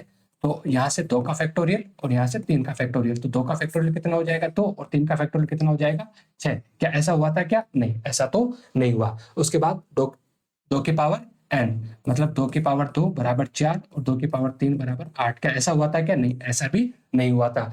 n की पावर n-2, n की पावर n-2, देखो 2 है तो n का मतलब 2, 2 की पावर 2-2, तो यहां से हो गया 2 की पावर 0, दैट मीन्स 1। और यहां से हो जाएगा 3 की पावर 3-2, और 3 की पावर 3-2 मतलब 1 बराबर कितना हुआ, 3। तो अगर 4 होगा तो 4 की पावर 4-2, तो 4 की पावर 2 बराबर कितने हो जाएंगे, 16 हो जाएंगे। एन स्क्वायर, इसको भी देख लेते हैं। तो एन स्क्वायर का मतलब यहां से 2 का स्क्वायर बराबर कितना हुआ, 4, फिर 3 का स्क्वायर बराबर कितना हुआ, 9। नहीं, ऐसा भी नहीं मिला है। तो यही वाला फिट बैठ रहा है, क्योंकि जब 2 है तो कितना बना, 1, और जब 3 है तो कितने बने थे, 3। देखो ऐसा ही हुआ था क्या? यस, यहां से 2 था तो 1 बना, 3 था तो 3, तो 4 होगा तो अब कितने बनेंगे, 16 बनेंगे। बना के देख लेना जब फुर्सत हो तब, ठीक है। तो यही ऑप्शन सी आपका करेक्ट है, और इसको बोलते हैं हम केले फॉर्मूला, ठीक है। कौन सा फॉर्मूला होता है ये, केले फॉर्मूला होता है, जिसके थ्रू हम क्या कर सकते हैं, total number of spanning tree find out कर सकते हैं। अगर हमें एन नंबर ऑफ वर्टाइसेस क्या हो, गिवन हो, एन एन माइनस उसकी जो पावर होगी वो कितनी हो जाएगी, n-2। अगला सवाल है हमारे पास, what is the average time complexity of selection sort, कि जो आपके पास सिलेक्शन सॉर्ट है उस सिलेक्शन सॉर्ट की एवरेज टाइम कॉम्प्लेक्सिटी क्या होगी। हमें पता है कि जो हमारा सिलेक्शन सॉर्ट होता है, सिलेक्शन सॉर्ट में हम क्या करते हैं कि मान के चलो आपके पास एक अनसॉर्टेड एरे है, एक आपके पास अनसॉर्टेड एरे है, लेट्स से 13, 9, 45, 37, 8 एंड 25 ये आपके पास एक अनसॉर्टेड एरे है, ठीक है। और इस अनसॉर्टेड एरे को आप किसके थ्रू सॉर्ट करने वाले हो? सिलेक्शन सॉर्ट के थ्रू सॉर्ट करने वाले हो। तो जब आप सिलेक्शन सॉर्ट के थ्रू सॉर्ट करते हो तो सबसे पहले आप इसमें से क्या फाइंड आउट करते हो? मिनिमम एलिमेंट को फाइंड आउट करते हो। जब आप इसमें से मिनिमम एलिमेंट को फाइंड आउट करोगे तो उस मिनिमम एलिमेंट को आप सबसे पहले क्या करते हो? जीरोथ इंडेक्स के साथ में स्वैप कर देते हो। तो यहाँ से मिनिमम एलिमेंट जब आप फाइंड आउट करोगे तो क्या मिला आपको? 8। तो इस 8 को आप क्या करोगे? जीरोथ इंडेक्स के साथ में आपको स्वैप कर दोगे, मतलब यहाँ पर 8 आ जाता है और यहाँ पर 13 आ जाता है। उसके बाद बची हुई एरे में से फिर आप क्या करते हो? मिनिमम एलिमेंट फाइंड आउट और उसको किसके साथ स्वैप कर देते हो? फर्स्ट इंडेक्स के साथ में स्वैप कर देते हो। फिर आपके पास फिर आप बचे हुए में से मिनिमम एलिमेंट फाइंड आउट करोगे और उसको सेकंड इंडेक्स पोजीशन के एलिमेंट के साथ में क्या कर दोगे? स्वैप कर दोगे। तो इस तरीके से क्या करता रहता है? ये सिलसिला चलता रहता है। और यहाँ पर जो लूप होता है, ठीक है, वो आपके पास 2 लूप होते हैं जिनकी नेस्टिंग होती है। तो आमतौर पर इसको हम n multiply by n number of comparison यहाँ पर होते हैं, जिसको हम n स्क्वायर भी बोल सकते हैं। तो इसकी जो कॉम्प्लेक्सिटी होगी वो होगी ऑर्डर ऑफ n स्क्वायर। क्या होगी? Order of n square. तो ऑप्शन डी जो है वो आपका क्या हो जाएगा? यहाँ से करेक्ट आंसर हो जाएगा। उसके बाद है which of the following sorting procedure is the slowest, कि इनमें से कौन सी सॉर्टिंग प्रोसीजर है जो सबसे क्या है? स्लो। देखो कंप्यूटर साइंस में कोई भी एल्गोरिथम सही है, गलत है, स्लो है, फास्ट है, इफिशिएंट नहीं है, इन सारी बातों को जस्टिफाई करने का एक ही तरीका है कि उस एल्गोरिथम की कॉम्प्लेक्सिटी क्या है। जिस एल्गोरिथम की कॉम्प्लेक्सिटी कम है तो वो एल्गोरिथम क्या माना जाएगा? एफिशिएंट माना जाएगा। और जिस एल्गोरिथम की कॉम्प्लेक्सिटी ज्यादा है उस एल्गोरिथम को हम एफिशिएंट नहीं मानते। तो यहां पर बोला है हीप सॉर्ट। जो हीप सॉर्ट होता है उसकी जो कॉम्प्लेक्सिटी होती है वो होती है order of n log n। जो आपका सेल सॉर्ट होता है, सेल सॉर्ट की जो कॉम्प्लेक्सिटी होती है वो होती है आपकी ऑर्डर ऑफ n स्क्वायर। पर ध्यान रखना, it's better than bubble sort. ये आपका बबल सॉर्ट और सिलेक्शन सॉर्ट से क्या होता है? बेटर होता है आपका सेल सॉर्ट। या मैं यूं कहूं कि जो आपका सेल सॉर्ट होता है is a improved version of insertion sort. ये इंसर्शन सॉर्ट का इंप्रूव्ड वर्जन होता है, ठीक है। हालांकि इसकी जो कॉम्प्लेक्सिटी होती है, ठीक है, वो ऑर्डर ऑफ n स्क्वायर ही होती है। उसके बाद है आपका बबल सॉर्ट, और जो आपका बबल सॉर्ट होता है उसकी भी जो कॉम्प्लेक्सिटी होती है वो होती है ऑर्डर ऑफ n स्क्वायर। उसके बाद आपका क्विक ट्री, और टाइपिंग मिस्टेक है आपका क्विक सॉर्ट, और क्विक सॉर्ट की जो कॉम्प्लेक्सिटी होती है वो होती है आपकी order of n log n। अब एक चीज ध्यान रखना, जो ये क्विक सॉर्ट है ना, इस क्विक सॉर्ट की फर्स्ट केस टाइम कॉम्प्लेक्सिटी जो होती है ना, ठीक है, वो ऑर्डर ऑफ n स्क्वायर होती है। फर्स्ट केस टाइम कॉम्प्लेक्सिटी कितनी होगी? यहां से ऑर्डर ऑफ n स्क्वायर होती है। बस यहां आप गच्चा मत खा जाना, ठीक है, क्योंकि क्विक सॉर्ट की जो बेस्ट केस टाइम कॉम्प्लेक्सिटी होती है वो order of n log n होती है। एवरेज केस टाइम कॉम्प्लेक्सिटी क्या होती है? Order of n log n होती है। जबकि इसका जो वर्स्ट केस सिनेरियो होता है, वर्स्ट केस सिनेरियो क्या चला जाता है आपके पास? Order of n square. जबकि हीप सॉर्ट का जो आपका बेस्ट केस है, एवरेज केस है, और जो आपका वर्स्ट केस है, तीनों में क्या रहता है? इसका सेम रहता है। तो अब यहां से क्या पूछा था? सबसे स्लोवेस्ट। तो सबसे स्लोवेस्ट आपका हीप तो हो नहीं सकता, आपका क्विक तो हो नहीं सकता। अब लड़ाई किन के बीच में? या तो सेल के बीच में या फिर बबल के बीच में। अभी अभी हमने देखा है कि जो सेल सॉर्ट होता है वो क्विक इंसर्शन सॉर्ट का इंप्रूव्ड वर्जन होता है, और साथ में ये बेटर होता है किससे? बबल सॉर्ट और सिलेक्शन सॉर्ट से बेटर होता है। हालांकि कॉम्प्लेक्सिटी दोनों की सेम है। तो उस केस में जब ये बेटर है तो फिर यहां से कौन सही हो जाएगा? आपका बबल सॉर्ट यहां से इसका राइट आंसर हो जाएगा। अगले सवाल की तरफ चलते हैं। Which one of the following is the process of inserting an element in stack? अभी अभी हम समझ के आए पिछले सवाल में कि स्टेक के अंदर नया एलिमेंट इंसर्ट करने का जो प्रोसेस है उस प्रोसेस को हम क्या बोलते हैं? Push operation. क्या बोलेंगे? Push operation. Insert common term है, ऐड जैसा कुछ होता नहीं है, नहीं, यहां से क्या हो जाएगा? आपका पुश ऑपरेशन हो जाएगा। और अगर किसी एग्जिस्टिंग एलिमेंट को रिमूव करना है तो एग्जिस्टिंग एलिमेंट को रिमूव करने के लिए हम किसका यूज करते हैं? पॉप ऑपरेशन का यूज करते हैं। अगला सवाल हमारे पास, Which of the following data structure is most suitable for implementing recursion? Recursion को इंप्लीमेंट करने के लिए इनमें से सबसे मोस्ट सुटेबल डेटा स्ट्रक्चर कौन सा होता है? तो ध्यान रखना, रिकर्शन का मतलब क्या होता है? A function calling itself again and again. एक फंक्शन है जो अपने आप को क्या कर रहा है? बार बार कॉल कर रहा है, ठीक है, लेकिन कब तक करेगा? टिल बेस केस, ठीक है। जब तक उसको उसका बेस केस नहीं मिल जाता तब तक एक फंक्शन अपने आप को क्या करता है, बार बार कॉल करता रहता है। हमें ये भी पता है कि जैसे हम किसी फंक्शन को कॉल करते हैं उसी टाइम पे उस फंक्शन को मेमोरी मिलती है, और उस फंक्शन को जो मेमोरी मिलती है वो हमेशा स्टैक में जाके मेमोरी मिलती है। मतलब जो आपकी मेमोरी है, ठीक है, उस मेमोरी में जो आपका स्टैक वाला जो एरिया है, उस स्टैक वाले एरिया में उसके लिए क्या हो जाएगा, एक स्टैक फ्रेम क्रिएट हो जाएगा। तो इस तरीके से जब आप एक फंक्शन बार बार अपने आप को कॉल कर रहा है तो हर बार उसको क्या होगा, स्टैक के अंदर स्टैक फ्रेम उसके लिए क्रिएट होता जाएगा। और चूंकि ये किस में हो रहा है, आपका स्टैक डेटा स्ट्रक्चर में हो रहा है, तो रिकर्जन को इंप्लीमेंट करने के लिए कौन सा डेटा स्ट्रक्चर सबसे मोस्ट सुटेबल होता है, तो आप कहोगे कि ये काम तो किसके थ्रू होता है, स्टैक के थ्रू होता है। और जब हम स्टैक एप्लीकेशन पढ़ते हैं तो स्टैक एप्लीकेशन में एक रिकर्सन भी होता है। हाँ, जो एक्सप्रेशन का कन्वर्जन होता है वो स्टैक का एप्लीकेशन होता है, जो एक्सप्रेशन का इवेल्युएशन होता है वो स्टैक का एप्लीकेशन होता है, जो रिकर्सन है वो क्या होता है हमारे पास, स्टैक का एप्लीकेशन होता है।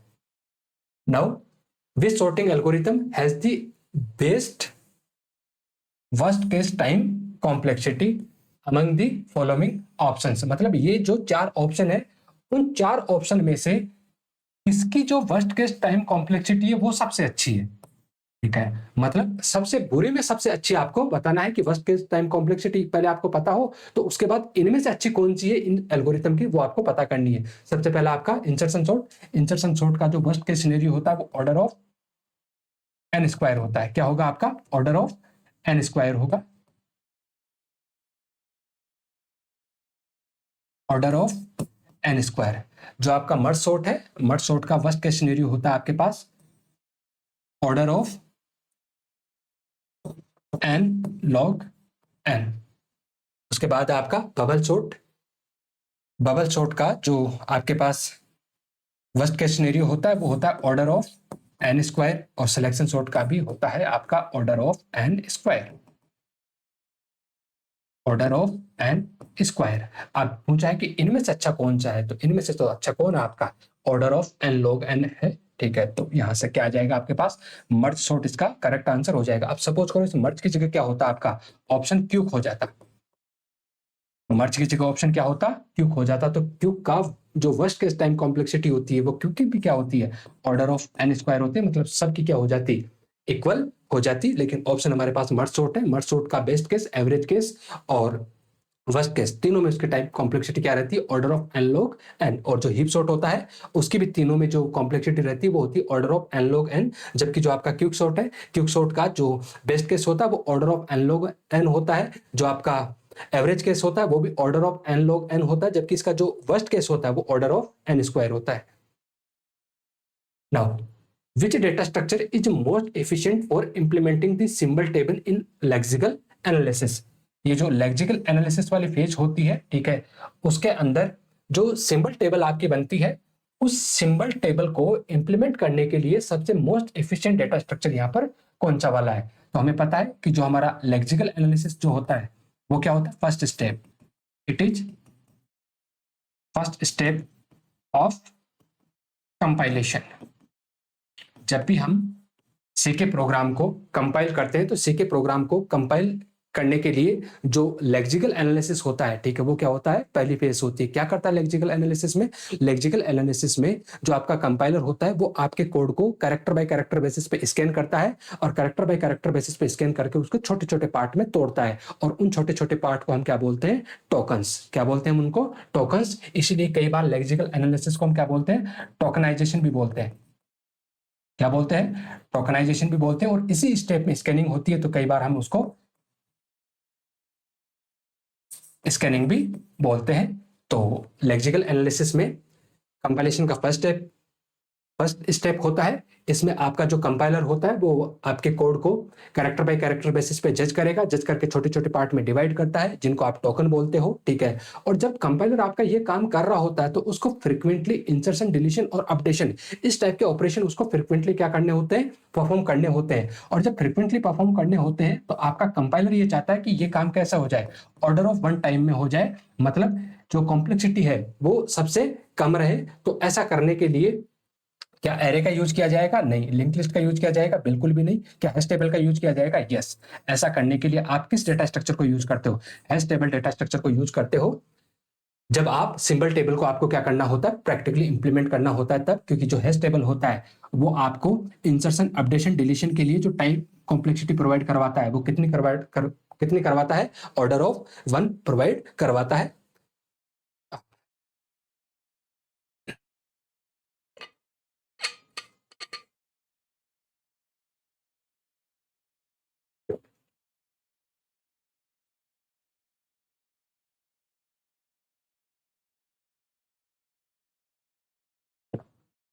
अगले सवाल की तरफ चलते हैं।